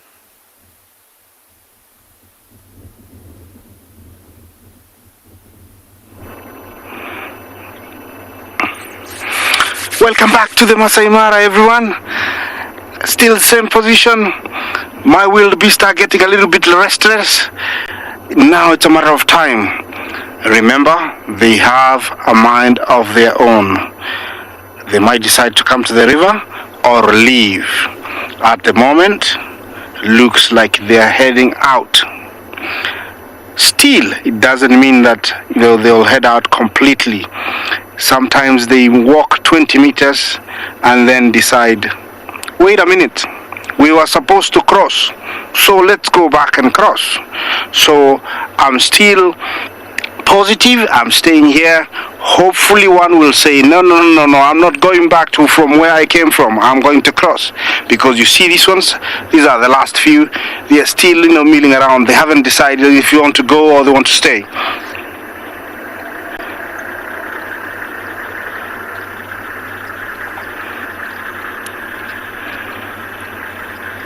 Mark Check, thank you for your question. Crocodiles prefer fresh meat. They will hunt, they will stalk, they are very, very good, at waiting game and kill and eat. But if forced, they will eat carcasses, of dead hippos, animals that have drowned. But this time of the year, it's time of plenty, and I think they've been looking forward to eating fresh stuff, so they're only eating the ones that they have killed. But they do scavenge, they do eat carrion, they do eat dead animals. Yes, like those guys you see there, trying to thermoregulate by opening their mouths. Yeah, there's many myths in Africa where they say that they open their mouths like that so that birds can get in and clean the meat leftovers inside there, but it's not true. It's only aspiring, thermoregulating their body temperature.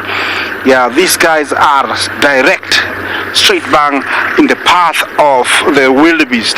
I'm still looking forward to seeing the wildebeest come and see what they're gonna decide. Sometimes they come too fast, they don't realize the crocodiles are there, and they just trample them.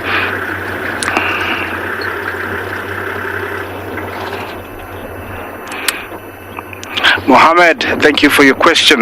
The migration is heading north, but while migrating north, wildebeest move in all direction, east, west, north, south.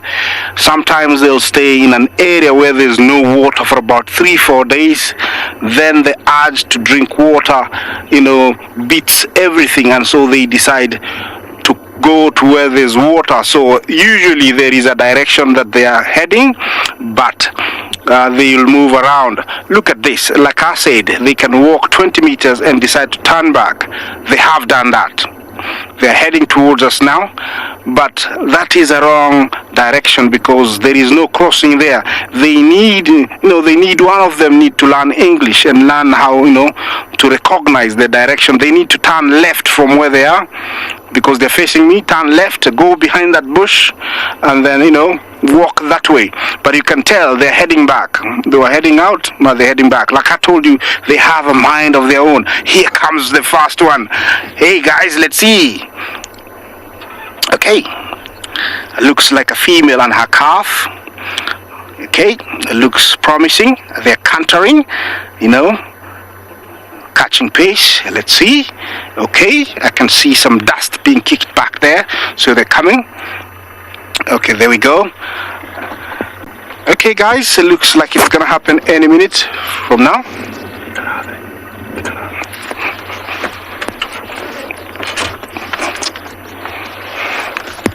Okay, Okay guys, they're coming. It looks like a nice herd. This could be your first crossing. Keep fingers crossed. I'm not guaranteeing, but it looks very, very positive. Okay, any moment they're gonna turn up into the river now. Big James, is on camera and he's gonna show you, he's gonna scan, towards the river and see if they're gonna come out. Yes, any minute now, the first one is gonna come out there. We're gonna try and cut out the 4x4. He's gonna come out there any minute now. Remember, this river is the Mara River, and we are on the Mara Triangle in the beautiful Masai Mara. Talk to us, engage us on hashtag Earth, Wild Earth, engage us on Wild Earth, hashtag Wild Earth. Sorry, I was listening at something. Any minute they can come out there. Looks like they stopped somewhere there, but you can tell from the back it's even a bigger herd. Guys, look at this. Well, I'm looking forward to this, guys. Oh, here they come. Here they come. Here they come. Okay, guys, that's the first guy. Looks like he's a unicorn. Oh, he's been overtaken by another one. Okay, here we go. Okay, they've ignored the crocodiles like I said earlier, and here we go. This is what we've been waiting for, and that is the leader. He has decided that he's going to be the first one, or maybe he's not. This is the climax of seeing the wildebeest. He's seeing them cross the Mara River. Now they're filling their tummies with a bit of water before going, but you can tell they're getting deeper and deeper. There we go. Looks like we have it now. Excellent. I'm gonna leave you for about a minute to enjoy. Remember to engage me, hashtag Wild Earth, questions, comments. Yeah, please enjoy. 1 minute.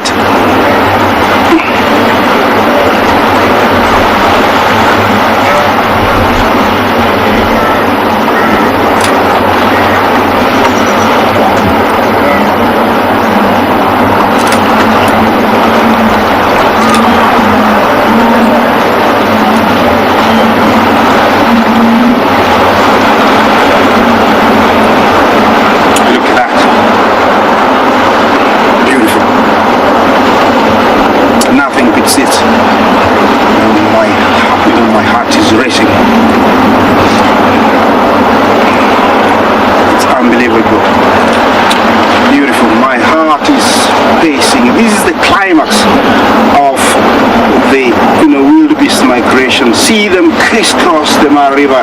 Oh, those one got spooked there. Everybody, is still very careful. Every now and then one will get taken. One has to sacrifice its life for the rest to survive. This is a very primitive crossing, or not one of the good ones, because it's very rocky. Joy, thank you for your question. You asked, where are the crocodiles? Here comes one. We're gonna follow it and see. Look at that monster. This is about maybe 20 feet. Easy. And you see how he's propelling his tail fast to try and get to the last bits before they cross. We're gonna follow him and see. Don't forget to look at how they're crossing over there in the rocky parts. This is where they break their legs. Some of them get so tired they get trampled. Okay, let's see the crocodile. He's there, he's heading. Is he gonna get one? Joy, I hope you're looking at the crocodile. You asked for one, and there it is. Well, unfortunately one will have to die. And there we go. Look at that. Not yet. No good grip. Yeah. I don't know what's going on there. Yeah, he's still there, the croc, you see him? He's grabbed one. Not yet. Yeah. Is he gonna get one? Oh, poor guy, little guy, go, go, go, go. Yeah, he survived. Okay, He's still, they are making it, most of them, but the crocodile hasn't given up. Let's see. Oh dear. Oh, he made it. Oh, he grabbed him, I think, by the legs. You saw that. And there's another crocodile coming in from the other side. I don't know if he's going to have a chance. Oh, he's managed. Well done. Yeah, he lived to tell a tale. Oh, there is one struggling by the rocks there. I don't know even though he's going to be able, he's getting tired now. I don't know if he's going to manage before the crocs come. Let's have a look. This is what happens sometimes. These young ones. Sweep left a little bit there, please. Left there, there's one there. There we go. Oh no, he's swimming back. Oh, and the crocodile is swimming fast. Look at that. Look how fast the crocodile is swimming. Oh my God. Oh, he got him. He got him. He got him. Yeah. Well, this is what happens. Okay, let's see the zebras. What's going to happen? The wildebeest are still struggling by the rocks. Yeah, this way, it becomes very difficult for me to watch this. Yeah, well, you can never see who's gonna die when they cross. And crocodiles are intelligent, they're smart. They know that if they go for small young ones, they don't put up a fight like the adults. Zebras are usually much better swimmers. They're gentler. They have good senses. So they swim well than wildebeest, and they don't crowd themselves so they don't drown. They give themselves space. That's rocky part. It's very difficult. It's giving everybody a challenge.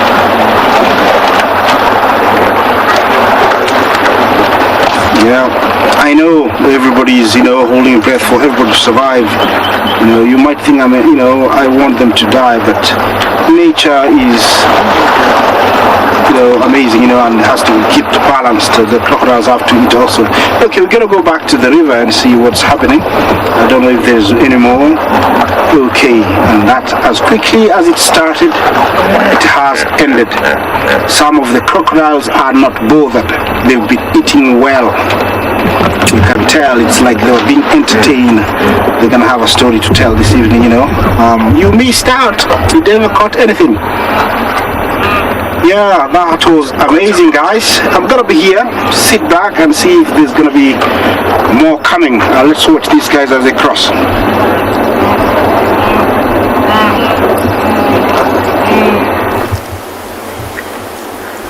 What an unbelievable sighting you've been having there. I'm very jealous, but I've now got a leopard only 3 meters from me, and so I'm not as jealous as I might have been. But what luck, especially to be back in the Mara on day 1, and we've got wildebeest and zebra crossing, and how exciting that 5 of them escaped the gormless crocodile.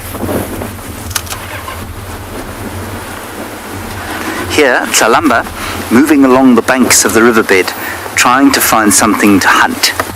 Or she's trying to find a male. Now yesterday, we had her on the dam cam with Mowati the male leopard. Now, that could be just coincidence. It could be that she's mating. It could be, therefore, that she's looking for him. This, to me, looks like hunting behavior, though.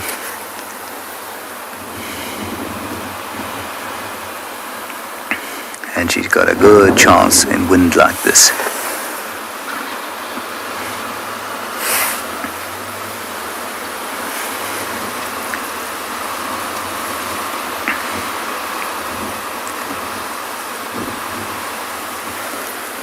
And many of you still catching your breath from the crossing. Of course you are.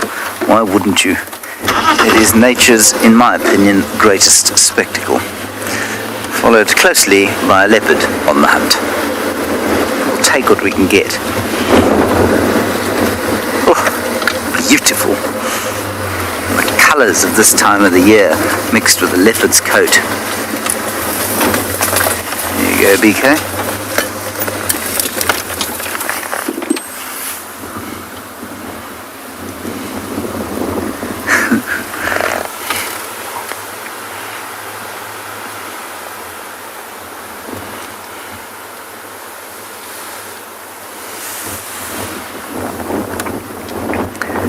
She has gone up and down, left and right, to and fro, hither and thither.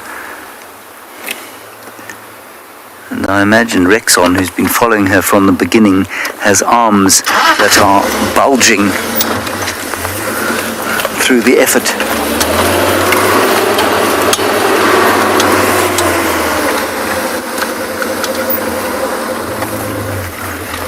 No, Stitch Cat, I don't think she's pregnant. I could be wrong, but I don't see any evidence to suggest to me that that cat there is carrying young cubs in her belly. There's no sagging whatsoever.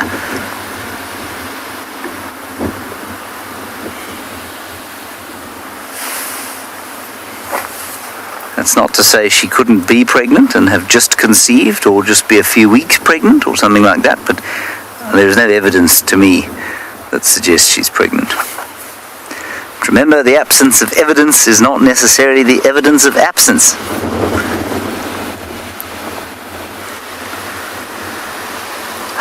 Magnificent. I'll just drive through this bush here.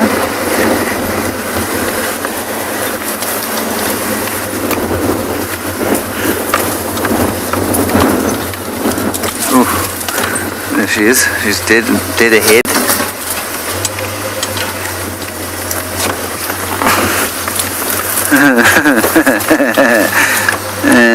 Okay.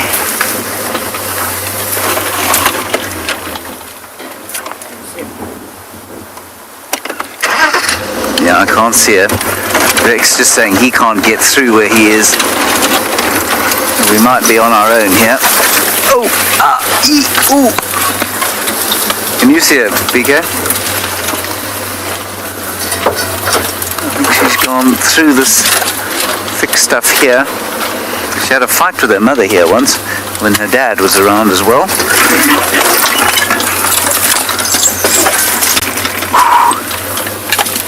There she is. She's moving there.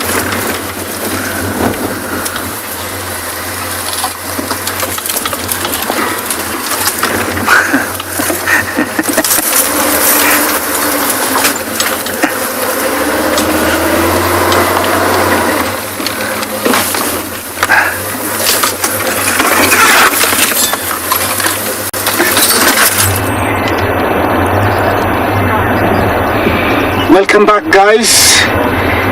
And here the crocodile is showing off his prowess, his power. The current is very heavy, but he's swimming, holding that 100-kilo wildebeest, swimming with it at ease. He stopped there.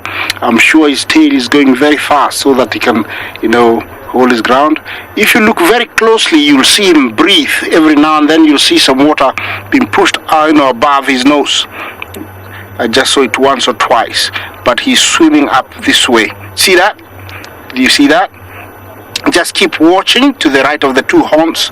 You'll see him, push up, some water. He's breathing. It's very hard for him, I'm sure. I don't know what his mission. See how long he is. He's a good maybe 20-footer. He's gone under just like a submarine.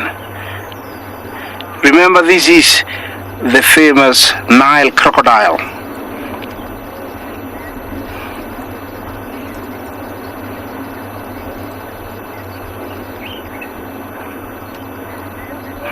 Fluffy Salamander, thank you for your question. If I got it right, you asking how far they have to catch the prey or something like that. The deeper it is, the better for them, because the prey cannot put up a fight. So it's better when it's in deeper water. I don't know if I answered your question. If you like to frame it back again, I'm here. Yes.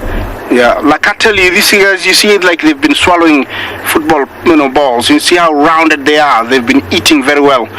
I don't know what happened to that big guy, but he swam off to the right. We cannot see him anymore.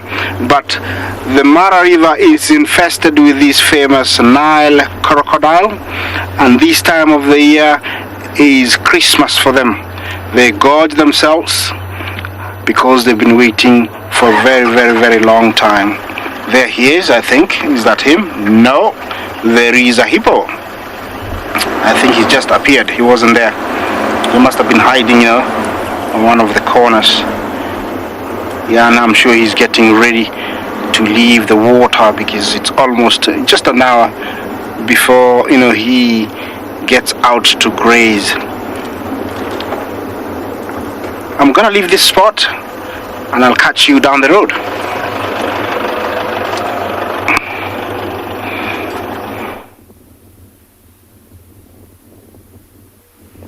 Welcome back to and Beyond Pinned, everybody, where these two male cheetah have started to show a couple of signs of them getting active. You'll see the one who's sitting up at the moment, he was grooming himself a little bit earlier. Could also just mean he's going to reshuffle and find himself in a little bit more of a comfortable patch.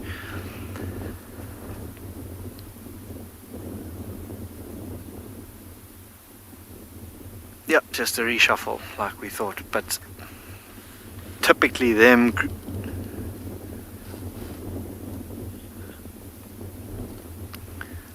Kenneth, you're asking if cheetahs meow like house cats. They don't meow, so to speak, but they do purr.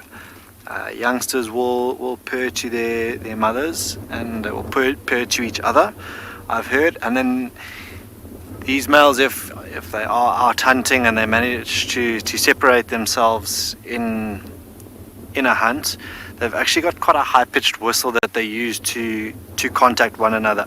So not quite a meow, but yeah, a purr, and then quite a high-pitched whistle that they use to call one another if they do find each other separated.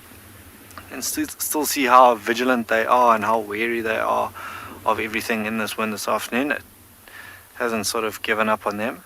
But have a look how elegantly it's lying. If we take it's just tucked its paw away, but it had crossed its paws over one another in the front there. But as soon as I set it, move his law, he changes it. Oh, and now he's gone and put his chin flat on the ground now. He's really found a comfortable spot. His brother at the back, also in and out of consciousness. You can see those eyes starting to close. And I think they're just enjoying the view with the sun slowly but surely starting to set towards the west. I'm going to still stick around here and see if anything changes.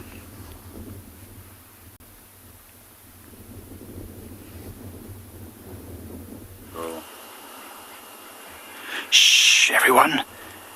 Something is coming down to the waterhole. It looks like a tiny, tiny animal. A very small animal. I think it's a baby elephant. What's it doing on its own? There it is.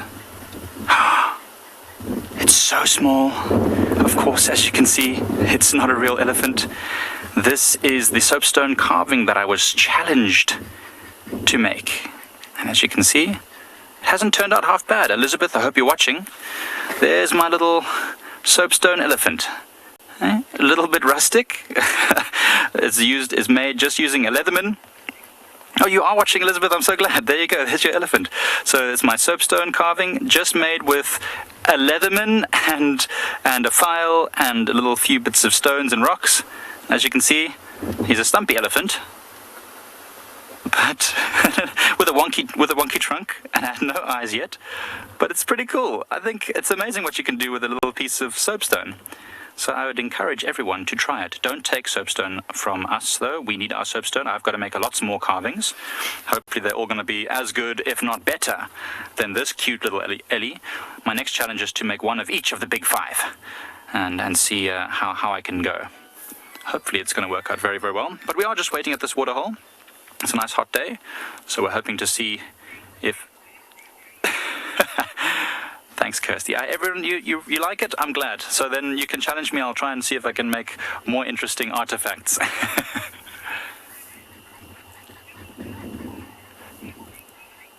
Yeah. Peter, $20,000? I mean, if I could get $20,000 for this, I would quit Wild Earth and I'd be making these for a living. But that's really cool. Yes, I mean, will one of you purchase my elephant for $20,000? It'll all go to charity, of course. But yeah, we are here waiting at the waterhole to see what might come down, to see what animals would come over. It's starting to cool down though. The sun is setting. Nancy, whilst we wait here, I suppose I could try and whittle up a chess set. That's actually a really cool idea. But what animal would the elephant be? Would that be it can't be the king. It might be those little castles on the end. I forget what you call those. The king would have to be a lion, of course. What would the queen be? A lioness? Yeah, I guess a lioness. Oh, that's so cool. Please tell me all of your, what all you think all the different animals should be. And I'll see if I can start that process. Oh, queens for elephants because they're the matriarchs. I think that's a good point. Oh, it's a tough one. I feel like I'm putting myself under a lot of pressure now because I've got to make a whole chess set.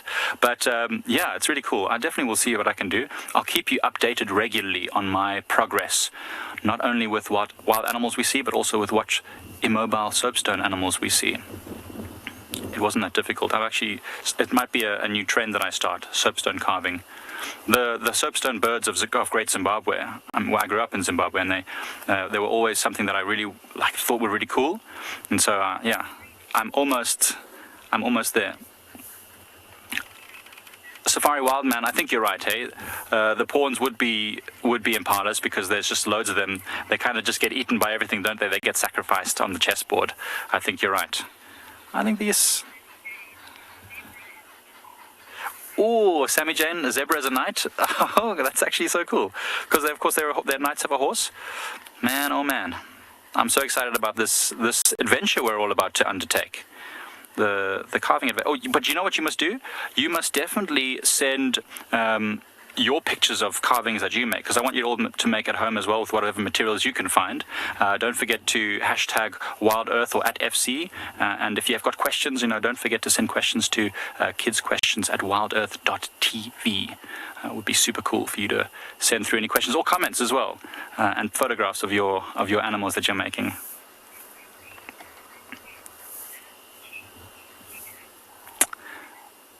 Simon, I'll check it out. Animal chess from Asia. Animal chess. I'll do it. No doubt. Not bad though. He hasn't got little tusks. It's a tuskless female, I'd say. Elizabeth, you want to know what its name is? Elizabeth, I'll let you name it. How about that? It was made for you, at request from you, so I think you should name this little cutie. This little elephant. What do you think, Elizabeth? It's a very round elephant. Maybe something to do with a round elephant body. You can even see I tried to carve little ear holes there. I don't know how they worked out. And I started on trying to make an eye over there, but I thought, no, I'm going to mess it up if I make weird, alien weird eyes, so I stopped. I just kept it as a little fat round elephant. Oh wow, I punched right in there. Look at that. You can see the little tiny ear holes and the little eyes over there.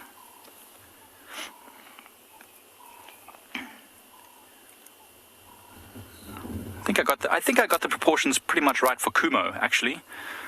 Except for the tusks, of course. Or Isolwini, the massive elephant bull. We were actually looking for him. He was seen on the property not long ago, so we're hoping that he'll come back sometime soon. Lagatha the lioness was spotted this morning, late after game drive, at a small waterhole, what we call HQ waterhole. So I am hoping that she pops out later this afternoon when it gets a bit cooler. And she's at the same waterhole, or she was seen at the same waterhole where Isolwini, the giant elephant bull, was last seen. So hopefully we'll get to see one day an encounter with both of them. That would be really cool. Something we haven't seen yet on Pride Lands is Isolwini. He's such a calm elephant. Elizabeth, you can't decide right now, but don't worry. We'll wait for you. We'll leave it unnamed for now. But it will be our little mascot. It's going to stay right here on our dashboard, and it will come on our adventures on Pride Lands for the next, as long as it lives, which is a long time for an elephant.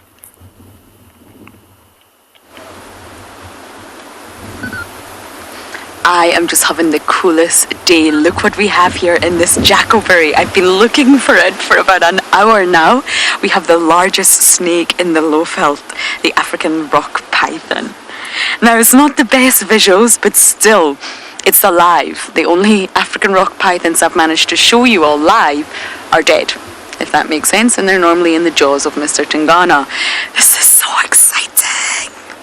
They can actually reach a total of 6 meters in length, but unfortunately, that's about 18 feet. And unfortunately, we haven't seen this one stretched out yet. We were a little bit too late. African rock python, just in the fork of this jackalberry here, and they are venomless. And why is that? Well, they don't actually have fangs that would allow them to inject any venom, and therefore, if you do get bitten, you obviously need to keep it clean to prevent infection, but there's not going to be any venom injected into your skin. Now remember, there's a difference between venom and poison. Poison has to be ingested or absorbed through the skin, but venom has to be injected into the bloodstream, normally with fangs. And there's different types of venom. You get cytotoxic, which will damage the cells and the tissue in the muscle, and it can be very, very severe, but you will survive. For example, a puff adder. You can also get neurotoxic. Now this is a really serious one because that's going to attack your central nervous system, and it can lead to paralysis or heart failure, respiratory failure, and ultimately death. And that's the likes of your cobras and your black mamba. And then you also have hemotoxic, and what this means is that your blood is not able to clot. It prevents clotting and can cause internal hemorrhaging. And the snakes that can cause that are your boomslang and your vine snakes. But luckily, the African rock python is venomless. And as you can see, breathing. Many of you may know I'm a huge snake fan. I really, really love them, and we have been up and down this riverbed. Theo drove, I was looking on foot, and it took us a long time to find it, but what I'm thinking is tomorrow it will most likely still be in this tree, and it would be really exciting to see it start getting active, maybe even hunt, because they're ambush predator. They rely on camouflage. I mean, look how camouflaged that really is. But they sometimes hunt during the night as well, but because it's winter, it's really cold during the night these days, so they may wait until either sunrise or sunset. But don't underestimate them. They can ambush really large species of prey, from antelope, duiker, steenbok, even primates. These snakes can take down vervet monkeys. If the vervet monkey climbs this jackalberry and is not aware that the snake is here, then it's in trouble. But they can still bite. They've got teeth. They've just not got the fangs that can release venom, that inject venom. But they have got teeth, and they actually have lots of teeth on both jaws. So they can really deliver nasty, nasty wounds to human and prey. But normally that's self-defense. I did not spot this snake, everyone. It was Rexon. I'm not going to pretend. Rexon called it in, and then Theo and I literally have driven the Mulwati to try and find it from his instructions, and I'm going to give the credit to you, Theo. Theo spotted it. And there's another vehicle here as well, because it's Aubrey. It's just such an exciting sighting. I know it's not moving, but it's really rare for us to see snakes out here. I've seen pythons, but they're normally in the jaws of death. And they kill not really, although they can give a very painful bite, they can latch on, they kill via constriction. Anna Marie, you're saying they have such a pretty pattern, I think. Yes, they do. Stunning, and it really blends in. Covered in scales. Scales also sort of act as armor to protect the animal, but they also help a snake not lose water. Snakes evolved from amphibians, and they've evolved in such a way that they can survive in really dry, arid environments because they can hold in their water. They don't lose it, and that's from the scales, which they need to shed to grow. They're also said to love the water. They're not classified as a water snake. I used to swim with black and white sea snakes in Fiji, but they do really, really love water, so you can find them swimming in water. Dive monkey?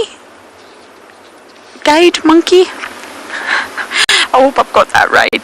You're asking how fast are they when they strike their prey. That's what I was getting to.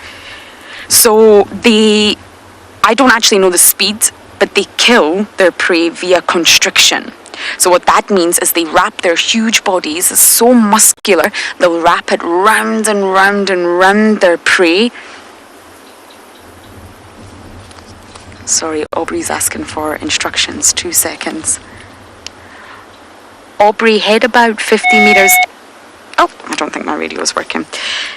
He's looking for the owls. But yes, so they'll wrap their body, they'll coil it around their prey and squeeze until the prey, well, completely suffocates and gets squashed, if you like, which is really not pleasant to think about. Suffocation. And then they consume it.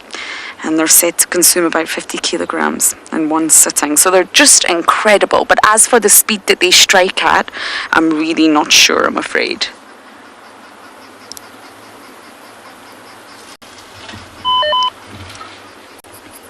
I don't think we'll see it moving tonight, though. But I'm going to keep checking this particular jackalberry.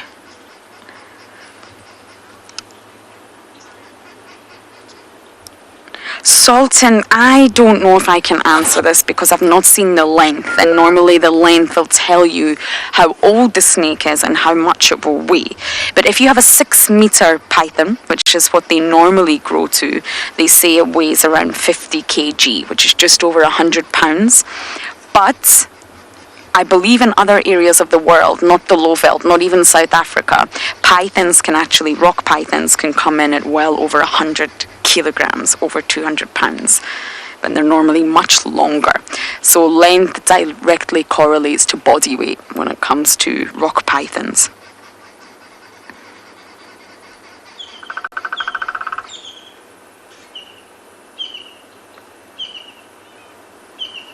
I think there's a woodpecker here too. Oh wow, the Mulmati is delivering today. We're going to let this beauty sleep and see what else we can find.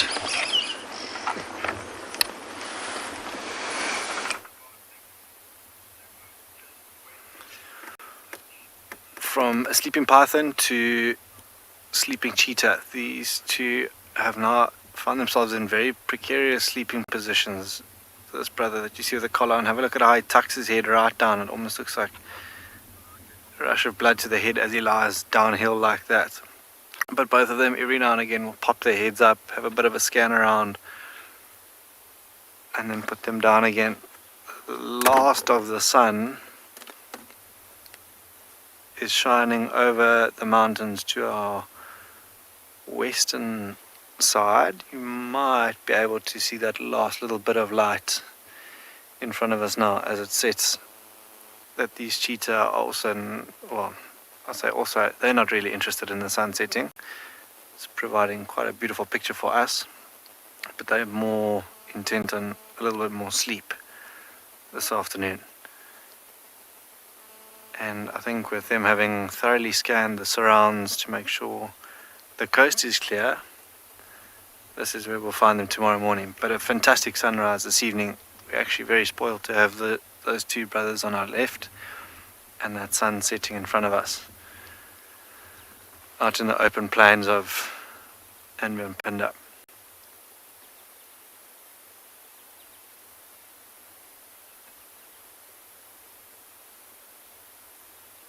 Very inconspicuous as they lie there as well now. I think if we drove on the road that we were on, unless we knew they were here, we'd probably drive straight past them.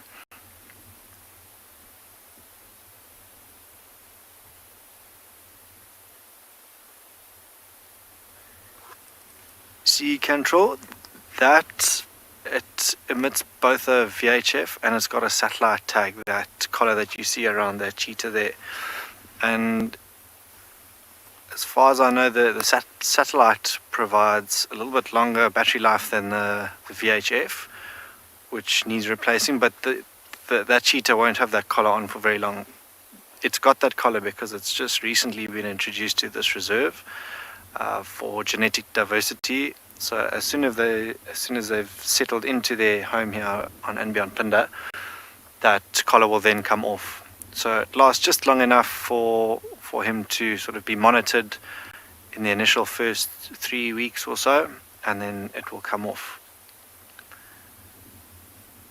But they seem to have settled in really nicely here. They've got enough confidence to go around and start establishing a territory of their own now, which is great news because they will be the dominant coalition of cheetah down here in the southern parts of this reserve. So, and just judging by the way they've made themselves right at home there,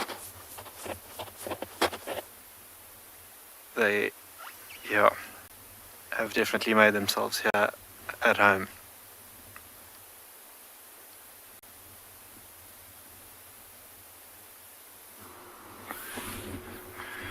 We've just found that leopard who dragged the impala carcass up the tree, and just like a leopard would, it's moved into the bushes to the left, somewhere in there.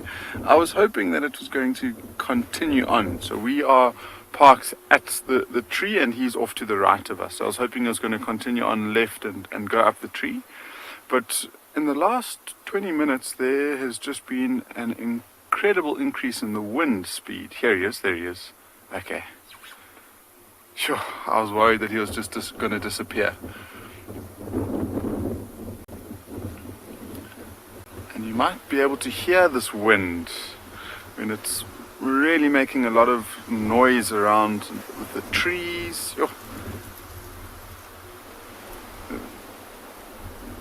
You can see just how he's got his ears pinned back and he's trying to listen to anything other than the wind so he can try and remain safe.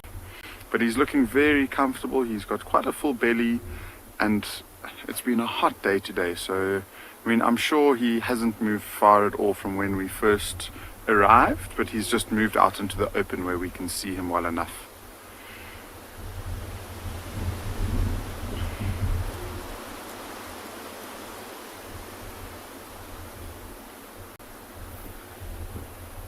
It's really cool, and you can just see that slight bulge in his belly, and he's breathing quite heavily. So, he's a very comfortable leopard at the moment.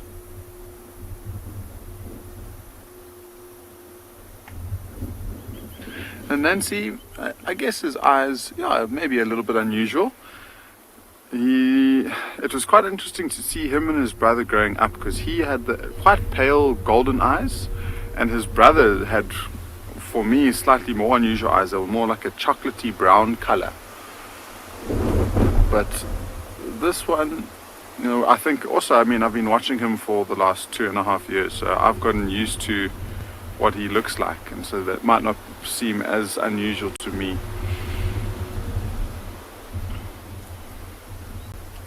And so, he it looks like he's reacting to leaves that are blowing past him.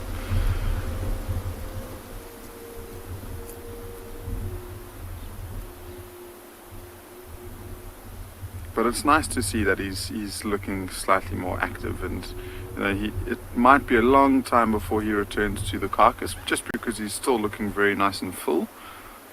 But we might see slightly more activity from him now for the next half an hour or so. He might move around. I'd love for him to go for another drink. This wind is just unbelievable, and I think because we're in the river, it's almost getting channeled along the river, and it's just making it feel even stronger.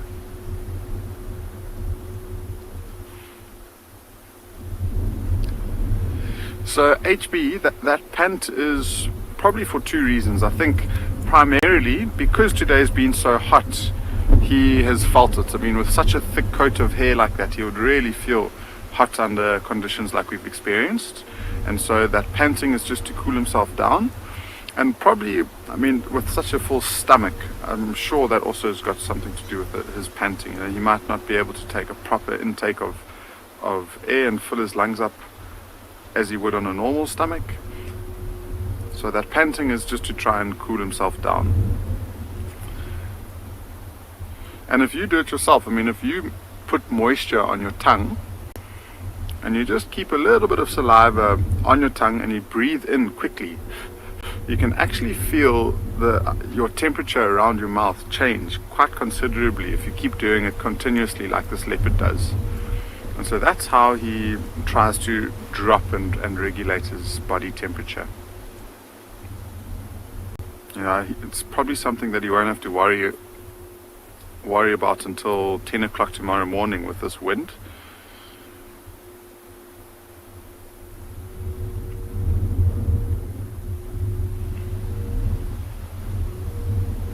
And so, I mean, if you were watching yesterday afternoon, he stole this impala carcass from one of his older sisters, and we've had a look around to see if we could find her, and it seems like she has moved off, so she's no longer here and she can't feed on the carcass anymore.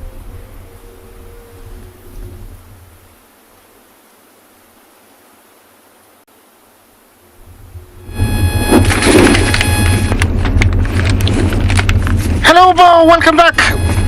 Something different. Yes.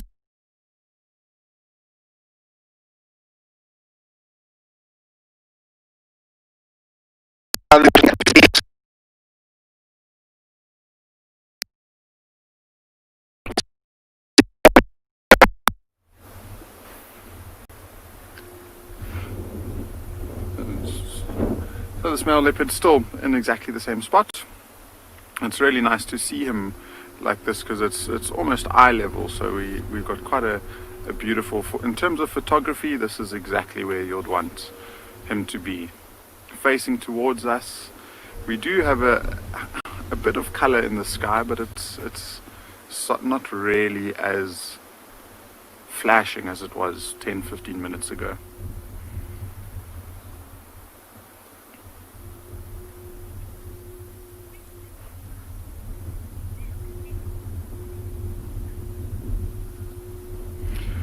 So, Bukal, that's a good question. Theoretically, I'd say that he would be capable, but I don't know if he's fully matured yet. I don't know if he is, interested in taking over territory and going after females. And the reason being is that he's still a very young male. He is in the territory of his father, who is almost twice the size of him. And if he starts acting and showing that threatening behavior more and more regularly, his father is not going to tolerate him, and he'll be very aggressive towards him to drive him away. So you would think that he'll try and go about his day not drawing as much attention to himself as he possibly can. And, a female leopard, if she sees him, a young male, more than likely will be very aggressive towards him because she'll think that she stands a chance of defending her cubs.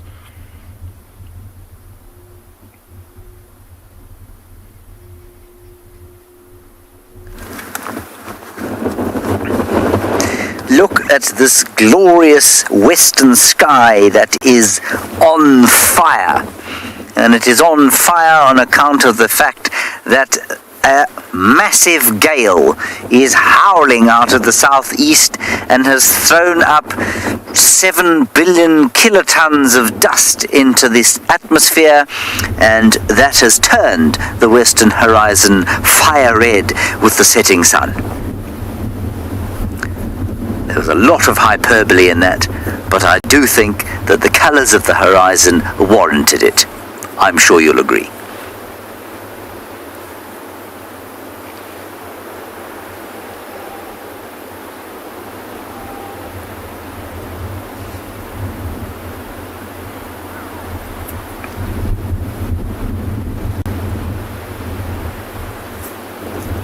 And I'm being silent in the hopes that there'll be some kind of sound other than the roaring of the wind. But nay, there is only the roaring of the wind.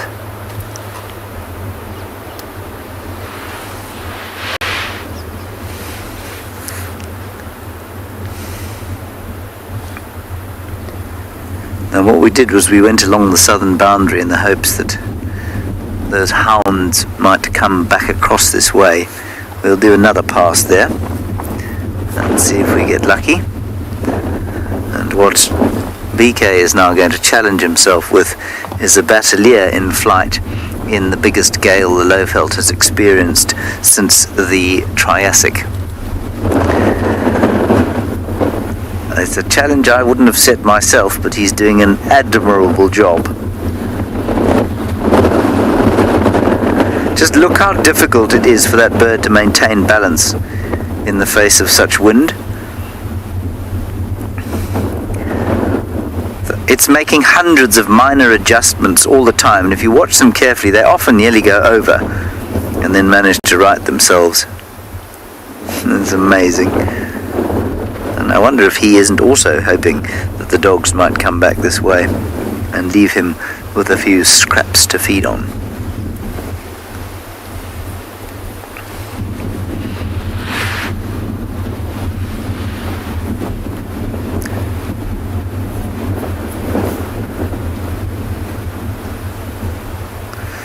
Yes, Puma, it is. The wind is definitely blocking your telepathic question, although I think what you were asking, if I'm not correct, is the faithful blacksmith lapwing pair here at the world's most unproductive waterhole? And the answer is yes.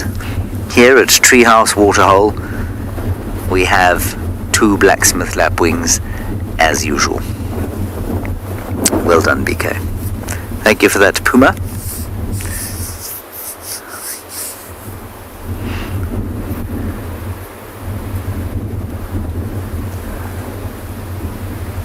I don't know if this water just tastes bad or what the story is, but very seldom do you ever see anything drinking here. Everyone is congratulating you, BK. I think with some reason. I think that was a very difficult achievement. This one's a bit easier, eh? Yeah.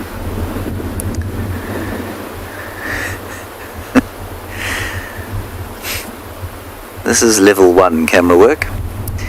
The other was level 10.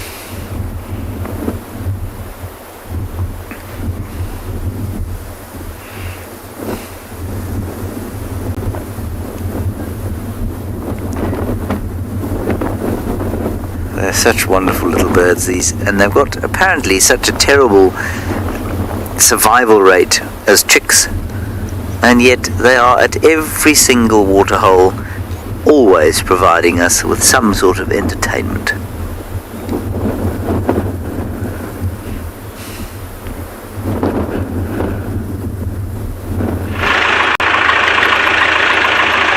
Just, okay, so we've had no joy yet on Aardwolf, but notice I say yet. I'm determined to find you an Aardwolf. At some point we will get one. Even if it's just the law of averages that kicks in. I don't care how we do it, but we will find an Aardwolf. But I was just listening to James made like a really, really cool point about the breeding success of these blacksmith lapwings and how it can be so low in their area. The little dab chick that we saw on the dam this morning, that those of you who are with us this morning, it's this tiny little water bird called the little grebe, sometimes known as a dab chick. The breeding success of those birds is crazily low. In one study, out of 4 nesting attempts with chicks, none of them survived. So even if they're getting 1 or 2 chicks out of 4, 5, 6 attempts, that's a lot for that species. So the variability out here is huge. But why I find that so unusual though is it's actually more related not so much to predation, it's actually water levels that can fluctuate. A lot of those birds actually anchor their nest. They nest in water, but they anchor their nest to vegetation. And like that little bird rocked up in the middle of nowhere in such a dry time, they can actually go to any water body and start breeding. The problem is if they do that and that water level drops and the nest becomes exposed to a land bridge, then predation kicks in. So it's predation, but because of another factor. But typically what you see is, and that's coming back to the shell ducks, is a species that produces a lot of youngsters at once Those shell ducks can have 15, 16 things in one clutch. That is amazing. Now, you would normally think, okay, why is that? And it's normally because there's a very mortality rate on those. Compare it to something like a honey badger.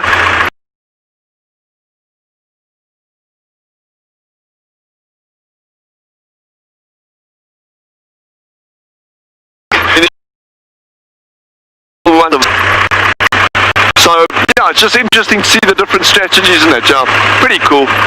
Welcome back everybody to and Beyond Pinder, where little has changed with these two male cheetah. Still lying in exactly the same position. Neither of them have gotten up to reshuffle, so I think they're quite content there, and that's going to be their resting place for the evening. Quite a bit of cloud cover rolling in as well from the south. If we pan out a little bit, you might be able to see that little band of ominous clouds coming in. It is particularly chilly this evening, so the two of them have hunkered up together and have found their bed for the evening.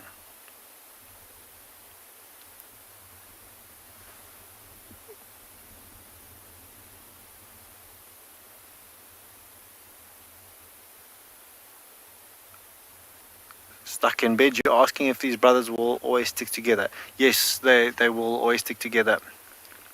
For cheetah, safety and numbers is a big thing. I'm not sure, maybe Isaac one of these days can show us that coalition of 5 male cheetah in the Masai Mara at some stage. But yeah, the more cheetah, the better for them. So these two will stick together, the better chance of catching things when they hunt, better sort of survival rates of holding a territory and reproducing down the line as well with female cheetah. So they will always stick together, these two. And I'm sure if you tune into the program, you'll probably see them together for the most part if they are found. But again, heads back down, every so often lift them to make sure the coast is clear. I'm probably going to leave these two cheetah be for the evening, as we don't follow them in the darkness, and see if there's anything else that we can find tonight.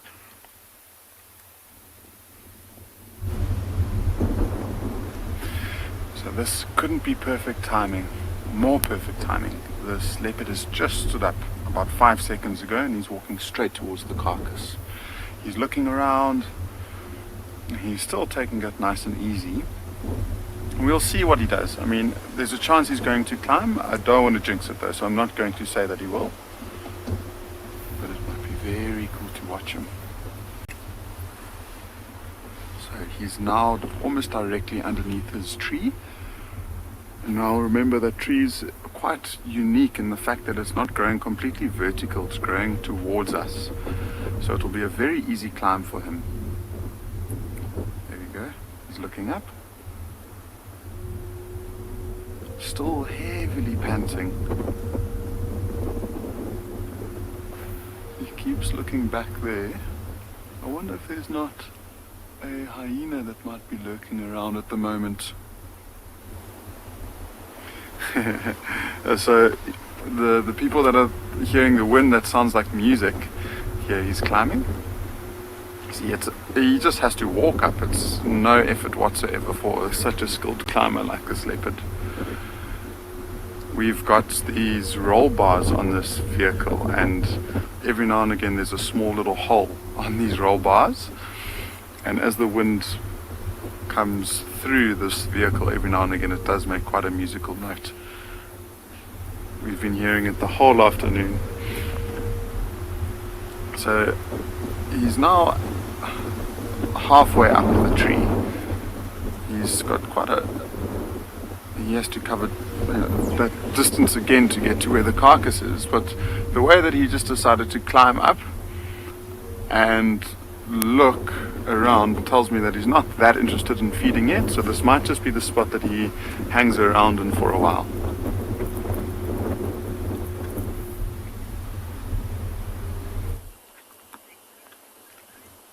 we made it. We just wanted to show you the last of the dying, setting copper sun as it just dips below that low-felt horizon. And there it goes. Goodbye. The sun dips down for another day, and we see what the evening brings for us. Of course, we know a whole bunch of different animals come out in the evening. I can't wait to see what's going to come out for us. I know we don't have too much longer, but we're going to keep going and see as we drive around. We're on a little bit of a hillside here where Pixie Pan female, that leopard with the 2 cubs, was sort of seen tracks and signs around here somewhere. So we're just going to bumble around and see what we can find. Hopefully, we come right. But it was cool to just catch that last sunset. Seb and I were racing around to try and find a nice open spot. So we just about found one. It was worth it, wasn't it? Yeah, I think so. It was worth it, even if we just caught the last of it. Very much worth having a look at it. Always good to stop to watch the sunrises and sunsets in the bush. It's a nice way just to reset yourself after usually, quite a frantic day. I mean, sometimes on safari it's very relaxing, but sometimes it can be quite busy. But anyway, we'll see what else we can find.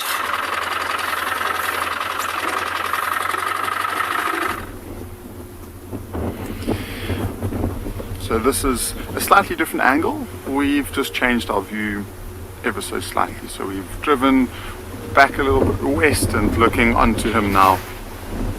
And you can just see, he's in a very comfortable spot on that tree. And I wonder what made him decide to get up there. It could be the fact that he realizes now that it's evening, there's more chance of other predators lurking around. And with this wind, it might be a lot harder for him to detect anything coming. So with all of this view, everyone around the world has heard how windy it is, and you can see all of these trees moving.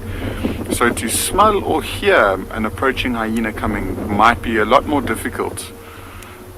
So being up in a tree like that I suppose just eases his mind. So Ed, we were talking about this particular tree a bit early on, and if there was ever a tree that a hyena could possibly climb, it would be this one. It's basically walking up a thin hill, the way that it's angled, but I don't think a hyena would try. They don't have retractable claws, which makes it hard for them to have grip, and then all of their power is in their neck and their jaws. So they don't really have the capability to pull themselves up with their front legs. So I don't think it would climb, even if it is as easy as this. I have on some occasions seen a hyena walking up and putting its front legs on the trunk of a tree and trying to sniff up, but that's usually when there's a low-hanging impala carcass and they're just trying to get to snatch a little bit to try and drag it down from the tree. Speaking of hyena, there's one coming on the right-hand side, and that's exactly why this leopard decided to climb. There's 2 of them coming actually. And they're walking exactly where he was laying. So if he decided to get into a slumber, and now he's just gone. Where did he go? Oh, he's actually climbed higher. I looked at the branch and I panicked. I thought he had jumped away and we had lost him. So I guess he realizes that that tree's potentially risky. So just being able to climb a bit higher just eases his mind, like I was saying. So he's in that very dense clump, and see him watching the hyenas quite intently.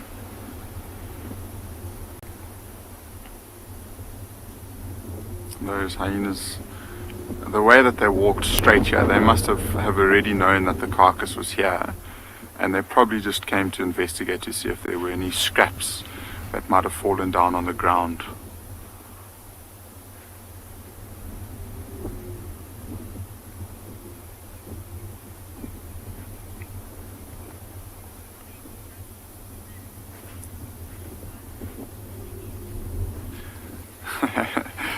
Grumpy old man, they definitely are uninvited dinner guests, and they seem to come into the area exactly when you don't want them.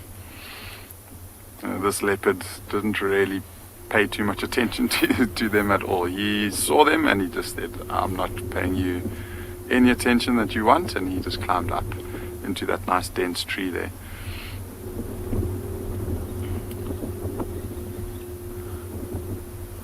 I think I also wouldn't enjoy hyena gate crashing my dinner party. See, this is just so cool to watch, and this is just looking at their behavior, the way that they move around makes them so fascinating to watch.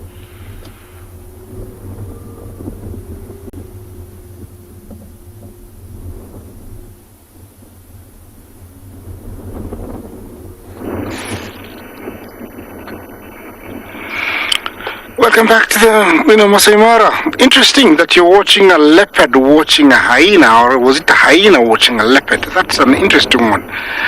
Well, here we have a granny elephant and the rest of the family. She's got some very interesting tusks, almost not carved. They're a bit curvy, unlike the ones you used that are very carved. Looks like she's in her late 50s, very old. This could be her son or granddaughter. Looks like a grandson, almost 2.5 years old when they start growing those sharp looking tusks.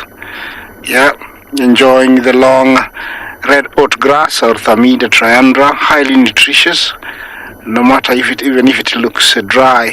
Here it looks like this looks like a female. You always can tell by that like angular forehead. Could be the daughter of the granny, because the tusks almost resemble, or they might look like they're going to be the same, like outwards and straight, carved just a little bit. It's quite strange that we've been seeing less hard elephants. Before I saw a male and a female, and now it's just a female, and looks like two of her offsprings. Quite unusual, to see just 3 of them. In the direction, they're heading towards my direction, and behind me there's a watering hole. I think they're going to enjoy some water,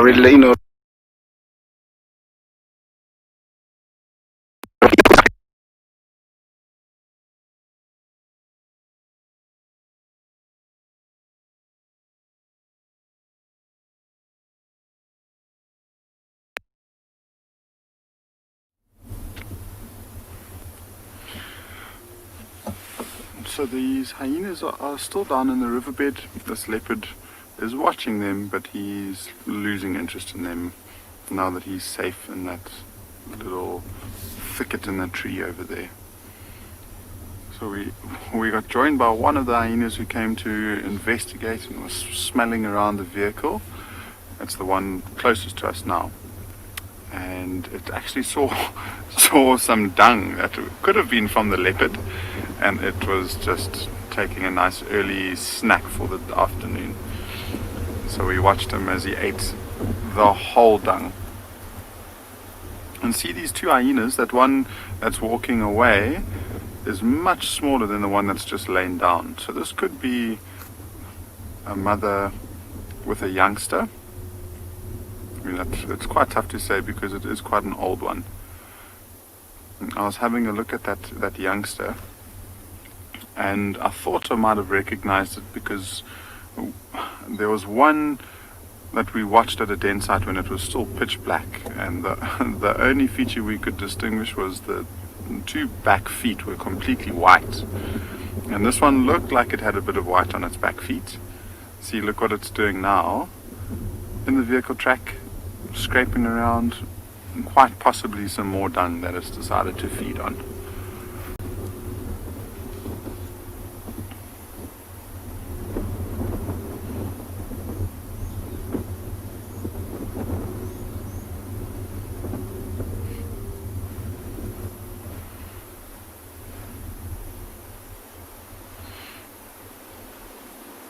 I wonder how these predators feel when they experience conditions like this. They must understand that this is an opportunity that means that they've got a very good chance of pulling off a successful hunt.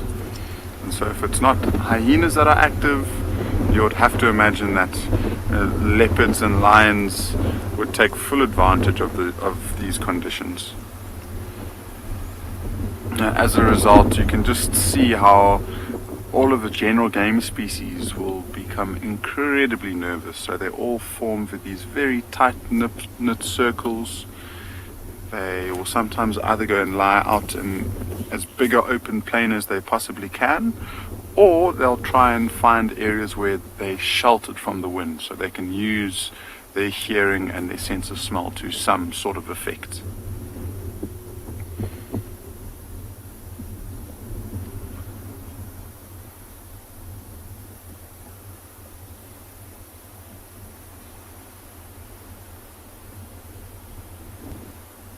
The glowworm, it's a good question, and you know, these when we consider that these animals are sleeping, I don't think that they fall into a very, very deep sleep like humans do. You know, I think they realize that if they do, they put themselves at risk.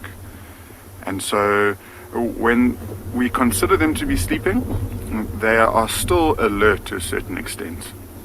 And so they'll use their hearing mostly, I guess, when they've got their eyes closed, and they're incredibly reactive. So if they hear a branch break, you know, from what looks like a completely passed out sleeping hyena or leopard, will shoot its head up in an instant and pinpoint where that noise is coming from to make sure it's not a threat towards it. You know, leopards have got it easy in that regard, I guess. If they're wanting to make sure that they're not feeling threatened at all, the best thing to do is to climb up a tree, and from there they can have as deep a sleep as they possibly can. You know, we were talking about it just earlier, how he was lying on the bank and then he decided to go up the tree. I don't know, we can actually go back to that hyena because it was digging, and now it's actually just sat down in the spot that it was digging. And this is something that we see when the sand is very hot. They might scrape the top layer of the hot sand to get down to the slightly cooler sand underneath it. I don't think this is the case now. Maybe it was just just making itself comfortable.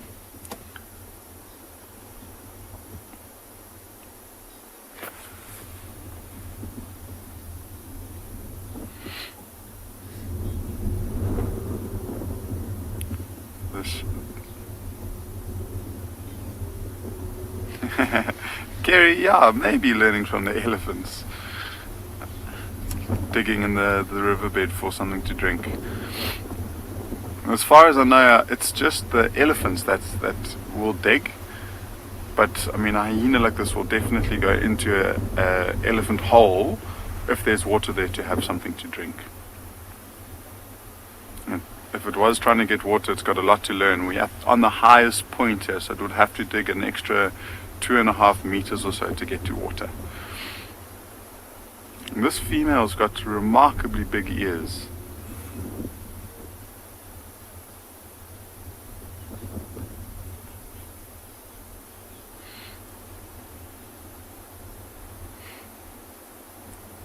And I wonder what she's deciding to do. You know, maybe because she was the one that went to go and investigate underneath the tree to see if there was any fallen scraps, and didn't find anything. She might have looked at that leopard's behavior. That leopard's not feeding, so the chances of the impala falling down are slim. And so I think she might be weighing up her options, whether or not it's worth her while waiting around here. She might be able to go and take advantage of these very windy conditions and maybe come back later when that leopard might be more active feeding around the carcass. And we have our answer.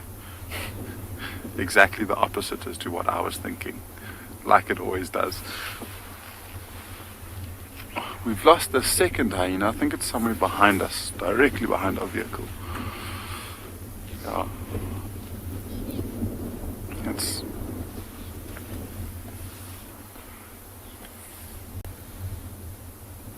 cool. Taylor, I would have to say it would be a toss-up between lions and leopards with who would have the best night vision in terms of mammals, and they've got modified eyes. So where we can see more color, they can see in low light conditions. And I always forget it. I think it's the cones in the eyes. They've got more cones than we do, and that allows more light into their eyes, so they can see much better. I suppose hyenas would also have a pretty good eyesight. Any mammal who is nocturnal will either have an incredible sight or will be on the opposite end of the scale, like an aardvark whose eyesight is not very well developed, but then their hearing and their sense of smell is quite amazing.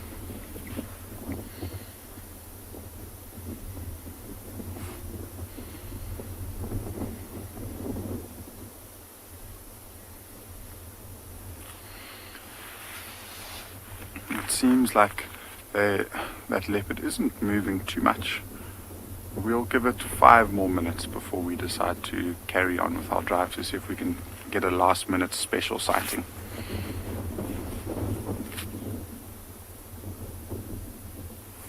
I am looking for creatures of the night. I'm hoping to startle them from their hiding places with my strobe-like wafting of the spotlight. Doesn't seem to be paying enormous dividends just yet. We've come onto the western side of Djuma to see what this place has to offer. We did the southern boundary another twice, hoping that the hounds would pitch up and make it 4 nights out of 4, but our luck has eluded us as far as the dogs go. Lots of other luck today. Very nice.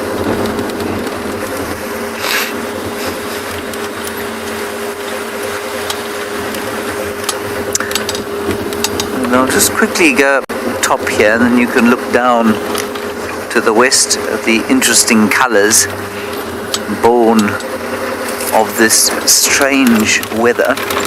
I suspect that we are in for a pretty cold day tomorrow. Sorry, I've parked you nicely. There, BK. Sorry about that.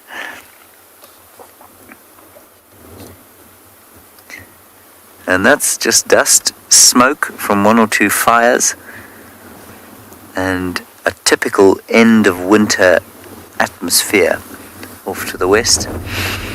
Oh, it's got a nice smell about it too. It's unique to this time of the year. Something about dry grass and dust that I find tremendously reminiscent of my first experiences of the bush and of wilderness. And I think it carries with it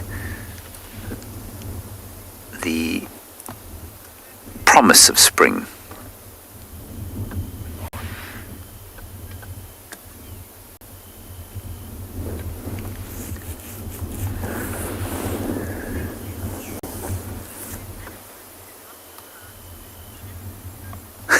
Ian, do I think that animals can multitask? Yeah. I mean, I'm sure they can to a certain extent, probably as much as I can. You know, they have to multitask. They have to walk and communicate. Let's take a pride of lions. They have to walk and communicate when they're hunting. They have to make sure the youngsters are in the same place. The dogs last night have to watch out for hyenas and feed the pups at the same time. So yeah, I think that they can multitask to a certain extent.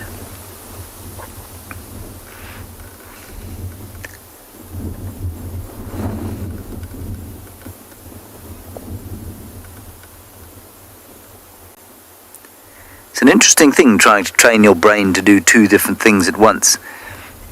And musicians are generally, well, good musicians are generally pretty good at it. A drummer or a pianist is able to make their hands and feet move at totally different times from each other and in different rhythms. I think that for me is the ultimate multitasking, teaching your brain to do different things. And I think helicopter pilots also, don't helicopter pilots have to, not all helicopter pilots, military helicopter pilots have to be able to use their eyes independently, because I think they have some kind of display in front of one eye and then they have to watch where they're going with the other. But it is astounding what you can teach your brain to do. So the point of all that is that I suspect that the animals out here can multitask as far as they need to multitask, and there are probably some that you could teach to multitask a little bit more than they do naturally, but that they wouldn't necessarily have to do that out here in the wild. If that makes sense. An interesting question. Can animals multitask?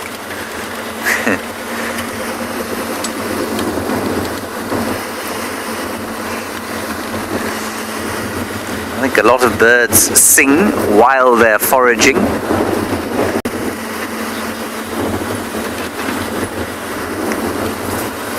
Must be considered a form of multitasking, I suppose.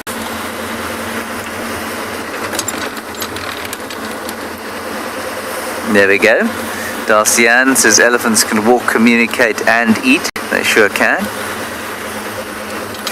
And who knows what else is going on in their minds as well.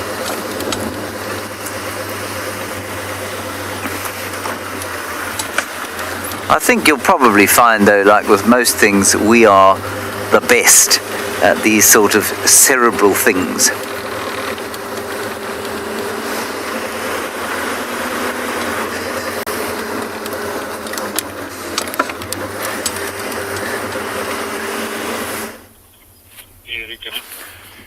He's found a very comfortable spot in his tree and looks like he is just sleeping nice and peacefully now. He's even got a foot rest on his right hand side, and then he hangs his back leg, so there you can just see the tail on the bottom there drooping down, then his right leg, front and back are hanging down, and it almost looks like he is in the perfect position.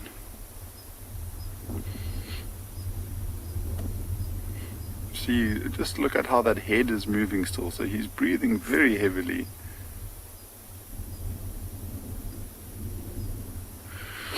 Diane, you can tell, and it's got a lot to do with size. So females are much smaller and males tend to have a bigger track. And he's an interesting one because he's a young male, which makes his track a bit confusing because he's almost in the region, and his size is almost the same size as a large female track. But because he's a male, the front track is much rounder. And I guess the best way to describe it is if you were to take a teacup and place it, it would fit almost perfectly over the front paw of a male leopard's track. Whereas a female's front paw is slightly more elongated, so more like an oval or an egg shape, where it starts wide and then at the top where the toes are, it narrows down. When we've spent our time tracking him, we've noticed that he sometimes walks quite funny. He must have had an injury or something, because his front left leg from time to time will splay out and it will face outwards, and you'll see that track, and it's almost like his toes are pointing at 90 degrees to his body as he's walking. Maybe not to that extent, but there is a definite angle.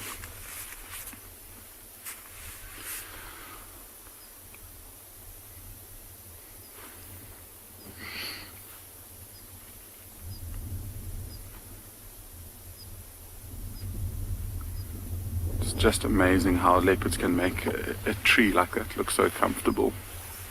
And it's good to see that he's back in the tree, so he'll from time to time throughout the night take a nibble on that carcass, come back onto that same branch and rest. And this is actually my last drive for a while. I'm heading off on leave tomorrow, so I'm leaving you in the capable hands of Yapi, and Nikki will return. So we'll have Yapi and Nikki on Ngala again. And yeah, so I hope everyone keeps in contact and looks after all of the animals for my return. But we do wish you all the very best for tonight, and hope you have an amazing evening. And Sounds like there's going to be just more and more wonderful sightings from Ngala, from Pinda, from Djuma, from Tswalu, and the exciting part is now we in the Mara. So that's going to be amazing to watch, and I can't wait to watch from the couch.